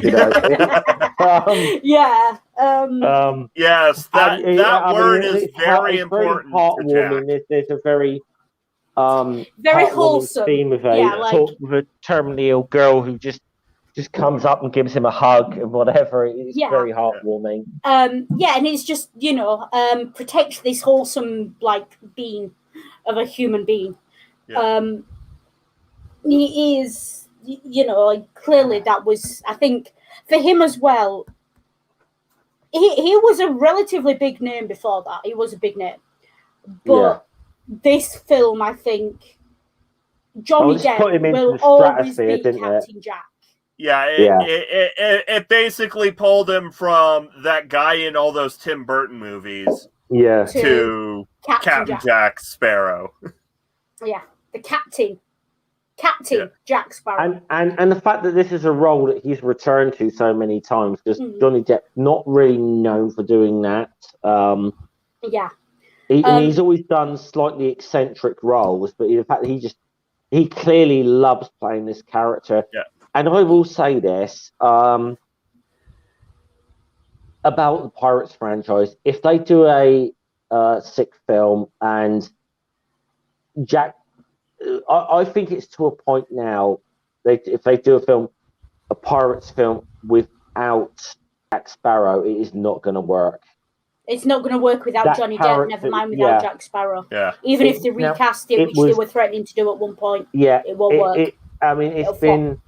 It's been proven that going into later films, they could do this franchise without Orlando Bloom and Keira Knightley's characters. They could not do it without Jack Sparrow. Yeah. Because that's the character people want to see in these movies. Yeah. Now, after the curse is lifted, the pirates on the Dauntless immediately surrender because they want to live. Yeah. They've gotten what they want. Yeah.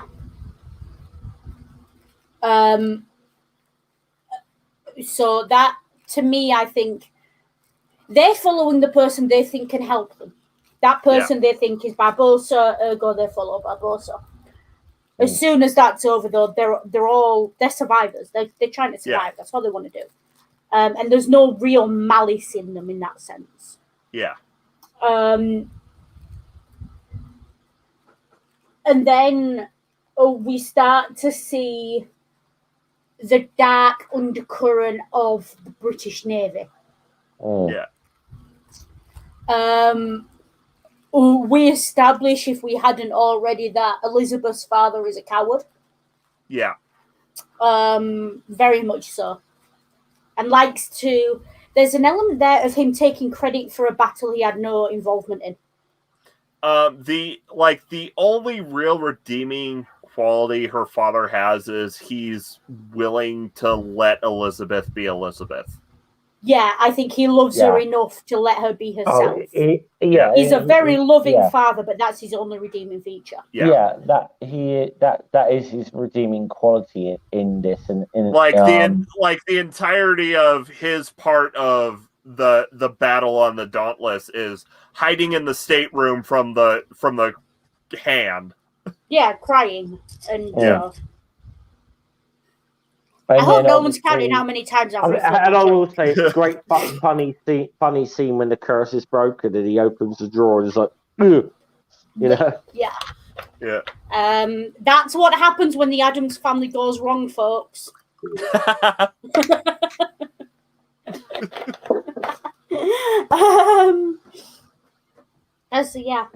have to stop drinking now. I've run out of mixer. Damn it. But yeah, and so that's what he's there for. But then we have this conclusion, if you like. Yeah. And I don't know about you, but being back in Port Royal, seeing that moment of Jack being led to the gallows, even having seen all of this film and knowing that there's no way Jack doesn't have a plan, my heart dropped the first time I saw this film and I didn't know the ending. And I think to an extent on rewatches as well, once you suspend that disbelief and forget you've seen it before. Because, they're going to kill Jack. Yeah. Yeah. Like... You kind of know, but you kind of... As soon as you see Orlando Bloom's character in it, you're like, okay, he's going to spring Jack. And then know. And then the pirate's there, so you kind of know the pirates are around. And they must have a plan as well. So you have this tiny shred of hope, but then you're looking and you're like, so many soldiers, so much security. Are any of them capable of... The only person capable of rescuing Jack in that situation is Jack, until it actually happens. Yeah. Because you look at it and you think, Will's not smart enough. The pirates don't have a leader. They're not smart enough. Who's going to do it? And you still get, especially that the drum rolls as well, as it's being read out. You do get, it's very impending. And the fact that it's on a bright, sunny day, it's done as well. I see it in my eye. It's just such a juxtaposition. Bear in mind that public executions were a form of entertainment in those days. You kind of always get the sick feeling that's what's going on there. And definitely. And of course, Will knows that he's made his decision, and because he approaches, the governor, Elizabeth, and Norrington, and he says his final piece to them, and then starts making his way through the crowd. This is a one last hurrah. Will's expecting to die, but he doesn't care because he's willing to die to free Jack. I mean, Will's expecting at this point either he is going to die in this attempt to save Jack, or he's going to get hung afterwards. That's the way Will at this point is. Will knows he's putting his life on the line here, and even if he doesn't get hung straight away, there's no coming back. There's not going to be another pardon for this. Yeah. He pardoned once because he was going to rescue Elizabeth. He's on his last chance and he knows it. Yeah.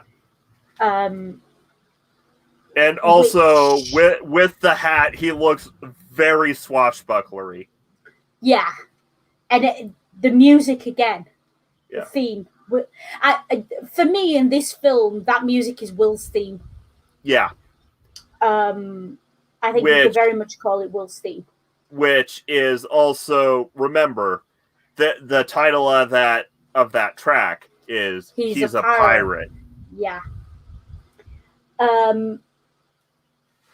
And it is very much, he's the lone wolf, one last hurrah, something's got to give. Yeah.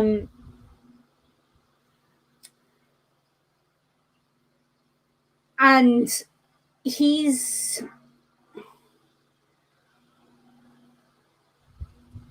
knows he's putting his life on the line. And for me, I love the fact that even though he does that and we have that moment of it builds and builds and builds and the music comes with us and we're all excited and then suddenly they're surrounded.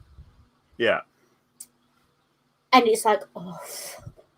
And it really does feel like a letdown. Yeah. And then of all people, it's Norrington. Yeah. And it's almost as if them trying to hang Jack in that scene is a celebration of Norrington's promotion. Yeah. So it has to be Norrington who releases them. Yeah. But it also has to be Norrington because Elizabeth promised Norrington her hand in marriage to rescue Will. And also, but he doesn't release Will until Elizabeth joins him. Exactly. Norrington's priority is Elizabeth, but in a different way to Will. Will's priority is he loves Elizabeth. He wants Elizabeth to be safe. Norrington's priority is I want a trophy wife. And then, when Elizabeth sides with Will and Jack, he sees that he has to question that very quickly. That sort of redeems Norrington in my a bit. Absolutely. That you get to think he genuinely does care for Elizabeth, and it's sort of like, I love you, Elizabeth, but you've made your choice. When you love someone, I want you to be happy, kind of thing. I love you, but I want you to be happy, and if it's not with me, I love you enough to let you go. Basically, is what's going on there. So I think that takes the whole thing with Norrington and gives his entire thing of Elizabeth throughout this film a bit more depth of He's not better. too bad. He actually does care about her a bit. You know, he's not a bad bloke, really. Okay, so a little thing about Norrington's sword. The officer's sword, yeah. Yeah, no, that was not an innuendo. The comment he makes to Will about look after her. Yeah. Is the very, it's almost a big brother threatening her boyfriend for the first time, isn't it? But here's the thing, you know, a lot is made in the beginning at the end of the craftsmanship of the sword. And, you know, it's obviously an officer's sword supposed to be decorative, but we do see it bloodied. Mm. The only time we ever see blood on that sword is when he kills the pirate right as the curse is lifted. Yeah.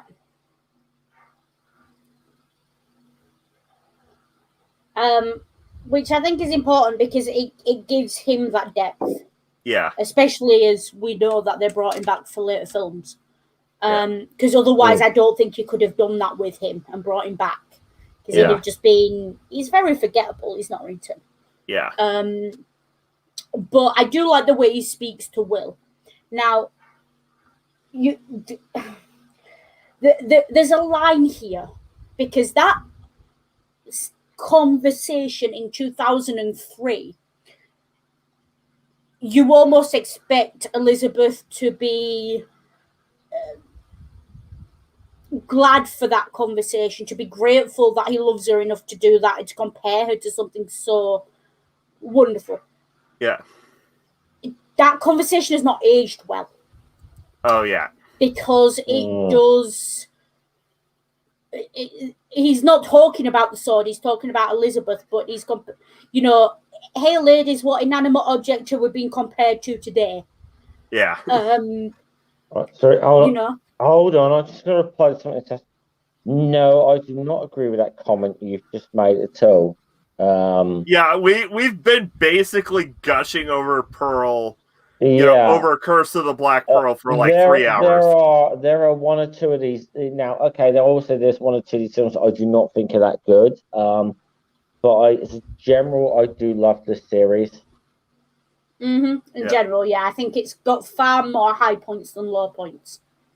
And it does stand up as well as it can. But I think as well that conversation, as I was saying, with Norrington and Will. Yeah. For me, I don't mind it in a modern film because the film is set in a time when that kind of conversation would have been, totally normal. So it gives it that element of antiquity. Yeah, antiquity. And it's a very it casts a light on Norrington's shadow as a very, for me, I think Norrington is the least selfish person in this series. Yeah. Because Norrington is the only one who truly doesn't want for himself. He just wants Elizabeth to be happy. Yeah. And it takes him the first film to realise that, but he does realise that. Yeah. And I think him saying that and giving them that day's grace to get away, that for me is up there with the scene that was cut out of Dead Man's Chest for Jack. Yeah. Also, but that's the scene that makes him a good man.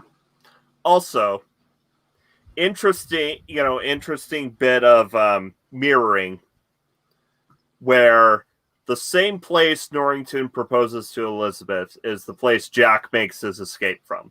Yeah. Very much so. And it obviously all in Port Royal and everything else. Well, I mean the exact same ledge. Literally jumps off the same ledge. Yeah. The same spot, more or less. Yeah. Yeah, pretty much. And I do like the kind of Norrington gets his own moment of swagger when he lets them go and his little underling. Oh, was that wise, sir? Shouldn't we go after them?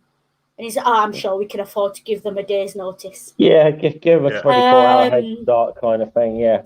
And the thing is, he knows he's never going to catch them. Yeah. And and we do get the sense that he doesn't want to. Yeah. So him being Commodore, he's going to focus on just patrolling the waters, maybe a mile outside of Port Royal, and that'll be about it. He's happy enough. And we have the culmination of Elizabeth and Will's arc, at least for this movie, where Governor Swan asks Elizabeth if she's really all right being married to a blacksmith. He's not a blacksmith. He's a pirate. He's a pirate.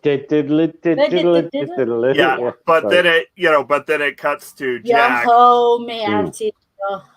Yeah. Where we have our first nod to not our first, but one of the first more obvious nods to the similarity between the swashbuckler narrative and the cowboy narrative, where Jack says, "Bring me that horizon," and rides the Black Pearl off into the sunset, essentially. Yeah, it's very much the cowboy riding off into the sunset, isn't it? And that's it. That's the whole thing. Now bring me that horizon. And that sense of freedom. And I know the American West does represent that in American cinematography. Yeah. And this film does play into a lot of tropes from the American West. I would go so far to say that this film belongs in the canon of great American Westerns. I'll say that it's got all the tropes if you actually look at it. Yeah. Arguably, like I'd say Curse of the Black Pearl. That's why I said this film. Yeah, specifically this film, Curse of the Black Pearl, is more a swashbuckler movie than a Western. But this is the thing, swashbuckler movies are related to the Western. Oh, yeah, and as we get further into the franchise, it becomes, those similarities pop up more and more. In fact, where I'd say At World's End isn't really a swashbuckler movie, it's more of a Western. Yeah. And this is why I passed a comment earlier about the Turner thesis. Do you know about the Turner thesis? No. Right.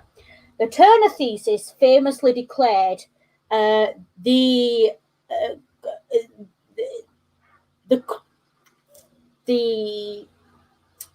let me find the exact wording because it is important. Or like, I may be aware of it, but I may not know it by that name. Yeah. It basically declared the end of the frontier. Okay, yeah. Yeah. Now you know what I mean. And that's what this one does. This one very much treats the oceans as the frontier. Yeah. And therefore, by the time that the Navy is taking over the oceans and there are no free waters left, is declared, this is the closing of the frontier. Yeah. And At World's End very much ties heavily into those themes, which is why I'd say At World's End is definitely a Western and not a swashbuckler movie. Yeah, which is why I would say, actually, anyone who's interested in Westerns or who's interested in American history of that era that Westerns are about, read the Turner thesis. It's not that long and it's not actually that difficult. Do read it and have a thought of it. There is some, there's arguments against it, obviously, but and there are different things that are frontier related. But the Turner thesis was incredibly influential, right through to the sort of 80s in American policies, internal and external. So it's a really interesting look at how the American mind works. Yeah. if you can take it that way. That's why I said this film is essentially a Western. Yeah. This franchise. And it came in that period when the Westerns were dying off. And it came just in the time where we would normally expect Americans and Hollywood to be producing new Westerns. Because what Hollywood likes to do is anytime America gets into a big war, likes to start making Westerns because they're a morale boost. And they tend to sort of... There's a reason that a lot of Westerns came out while America was in Vietnam. Yeah. You know, that those two things, you don't get one without the other. But what happened in the 21st century, we got the Pirates franchise and superhero movies instead of Westerns. Which is why I say superhero movies and Westerns, you should study both if you're interested in how Americans think about war and their place in the world. Or if, okay. I'm gonna say this whole American exceptionalist, individualist mindset. Okay, is bound up in all of them. So, I'm gonna have to. Okay, since we are talking Westerns, I was kind of like considering the idea, like it came to me as we were filming, but August, once we finish off the Pirates of the Caribbean, the rest of August is going to be Western month, and we'll finish that off with Logan. Yep. Okay. Yes. I can go with that. Can I say? Can we please do Good, the Bad, and the Ugly for one? Yeah, definitely. I was going to say that. Yeah. Maybe, possibly Chantilly Lace, one of the classics, or something like that. Yeah. We'll have to see because I'll tell you what, we'll talk about this off screen, shall we? We'll brainstorm off because obviously we have to finish. We have to finish off Pirates, and I'm not sure if we're going to be able to do that in one or two. Yeah. The thing is, as well, with Westerns, if you talk Westerns, you've got to talk war films, and then you've got to follow up with superhero films. So we need to have a full discussion about that and plan it. It's not just something we can throw out there. Yeah. So, with that, any final thoughts? Okay. I mean, this is the first. We just covered really the Black Pearl. We've touched on, but why is the rum gone? Because I just drank it, didn't you see? I have this and this. I have plenty of dark rum to go here. Plenty of Coke. No, I mean, I love these movies. Obviously, I said Tusk come in. Tusk, obviously, Tusk lovely, but I gather you're not really a fan of the Pirates movies. Hey, it's up to you, but you're allowed to be wrong once in a while. Yeah, exactly. I do enjoy these. Now, okay, there are some that I enjoy more than others, and I'll say the Curse of the Black Pearl and probably On Stranger Tides are my two favourites. Probably the next couple we cover next week or whatever. We get to Unfortunately, it's not necessarily my favourite. Well, yeah, films in the franchise, but. Yeah, unfortunately, since On Stranger Tides isn't on Disney Plus, know. We're only going to be covering the original trilogy. We'll come back to that at some point, I'm sure. Yeah, I'm sure we'll find some way of watching it to refresh our memories so we can have a discussion. Yeah. And as I said earlier, when I first popped in for that little 5-minute interlude, that Jack Sparrow is one of my favourite movie characters ever. There's just something about that character that is so infectious and so you know what it is, don't you? Lovable. But the way that is played, and you know what it is, don't you, with Jack? Yeah. A pirate's life for me. Yeah. I love that song. Exactly. I'm going to teach it to all of the crew. Which of course is like, if it were done in any other way than them both being drunk on the beach, it would have been a cringy, forced allusion to the ride. She's not drunk.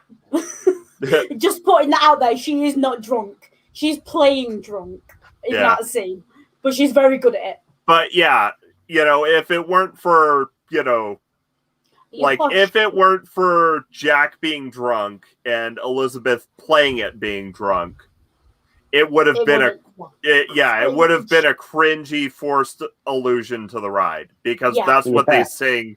That's what the animatronics sing on the ride. Yeah. Yeah. But yeah, I think for me it's a pirate's life for me. I love this series. I love this franchise. Some ups and downs throughout the whole franchise, but this first film for me is a classic. And I think for me, this is if not my top 5, then definitely my top 10 movies of all time. Yeah. And well-deserved place there, I think. Yeah. I will say probably my top 5. I don't know if I'd go that, personally, I'll go that too far myself, but each to their own. But I do enjoy these movies. They're just enjoyable movies to me, on by and large. And as I said, look, I could be nitpicky about goddamn a lot of films. If these were presented as historical epics, I would hate them. If they were presented as historical epics, we'd have spent the last 3 hours bitching about them. Yeah. You and I would have been pulling. Would have been in there. Let's put it this way: Ring would not have got a word in for the last 3.5 hours. If this was and Ring's been struggling to get a word in anyway. Yeah, we would have been. We would have been fucking ripping this shit apart. That's why I spent 20 minutes at the start talking about the history. And this is why. I made some comments in the chat before I jumped in, where it was sort of nitpicking and about the kind of era of the golden age of piracy. But who really gives a shit about historical accuracy in a film that involves the undead, zombies, and franchises, and a franchise that involves ghosts, curses, the undead. Yeah, and that's why on historical accuracy with this. No. Well, that's how it gets away with them, isn't it? I mean, you can't justify arguing about the historical accuracy when there's zombies. Yeah. I mean, essentially, Pirates of the Caribbean is a total Hollywood fantasy on what the era of pirates was. And it is unashamedly so, and makes no apologies for the fact that this is a fantasy based on the kind of romantic image of piracy, the pirate era, and it's not pretending to be something it's not in my which is kind of why I like it.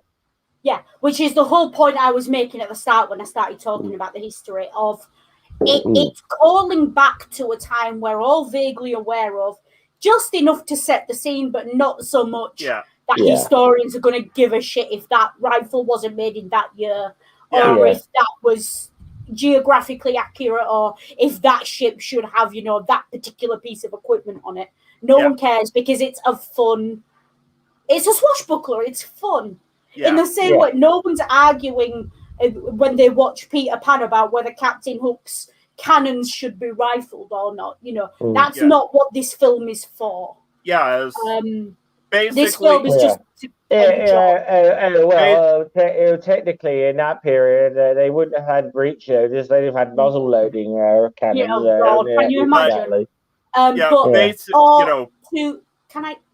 Or to put it in a very, very obvious way, this entire film is a fairground ride. That's what it is. Exactly. That's what it started as, and that's what it remains. It's meant to be fun. It's meant to turn you upside down and make you laugh and scream and enjoy and get off with a nice adrenaline buzz. That's what it's for. Yeah. Great sum up. Yep. And I will say, basically, like Pirates of the Curse of Black Pearl is a swashbuckler movie, and swashbucklers, much like the, chivalric knights before them and the, lone gunslinging cowboys after them are romantic images of a past that didn't really exist. Yeah. Indeed. I was looking back with rose-tinted specs, very much so. Yeah. Yeah. And add in a little bit of, add in a little ghost story and a fairground ride, and you get Disney magic. Yeah. And that's what Pirates of the Caribbean is. At least the Curse of the Black Pearl. It is pure Disney magic. Bippity boppity bop. And with that, I think we'll go into a shilling. Cool. Okay. Do you want me to go first, or? Yeah, go on, Scummer. Okay. I don't necessarily think coming up, but I did a little bit earlier today. I had to have maybe a little bit of a cathartic thing of getting some shit off my chest about, should we say, certain protesters in London yesterday. So if anyone wants to go back and watch that, myself, I got my shit off my chest, and I had a good talk with Critical Cripple Dave for it's worth the watch. And yeah, but I guess it was. I needed to get some shit off my chest earlier today, and other than that, I've got nothing necessarily planned at the moment. I do want to start doing some things on my channel again, because I've maybe just had a little bit of a break, and I've not really been paying enough attention to my channel or my Patreon, but I'm going to try in the next month to get back into the swing of doing stuff. But Yep, I don't really have anything to shill. I'm just keeping on at the moment. A few ideas floating around. You'll know more when I do. And so, Tusk, you may want to avoid at the very least the next episode, possibly the next couple of episodes. But then afterwards, Media Musings will go into Westerns. And then, of course, as always, September is Lit Month. And the 3 books picked for this month are Around the World in 80 Days by Jules Verne. I like that book. Sorry. A Connecticut Yankee in King Arthur's Court by Mark Twain. Which hopefully we may have a very special guest, Julie LaVoice of Wine and Reason for that one. Yeah, cool. And the other one is, in my opinion, the best science fiction novel of all time. Go on. Childhood's End by Arthur C. Clarke. We will have lots to discuss. Yeah. Okay. And as always, unless shit comes up, and shit's been coming up recently, secular D&D is on Saturday. I'm not sure if we will be going back to the regular campaign, or if we'll be trying to finish off the spooky one shot. Hopefully, I'll be available next week, so we can do that. But I do want to finish that game. And this spooky one shot. Just so you know, I was a D&D virgin in this one, so And with that, I think we'll go on to taglines. Yep. Scummer? You go first, Noodle, because I'm going to save my tagline for last in this stream. Okay. Well, as always from me, take care, be good, and if you can't be good, remember.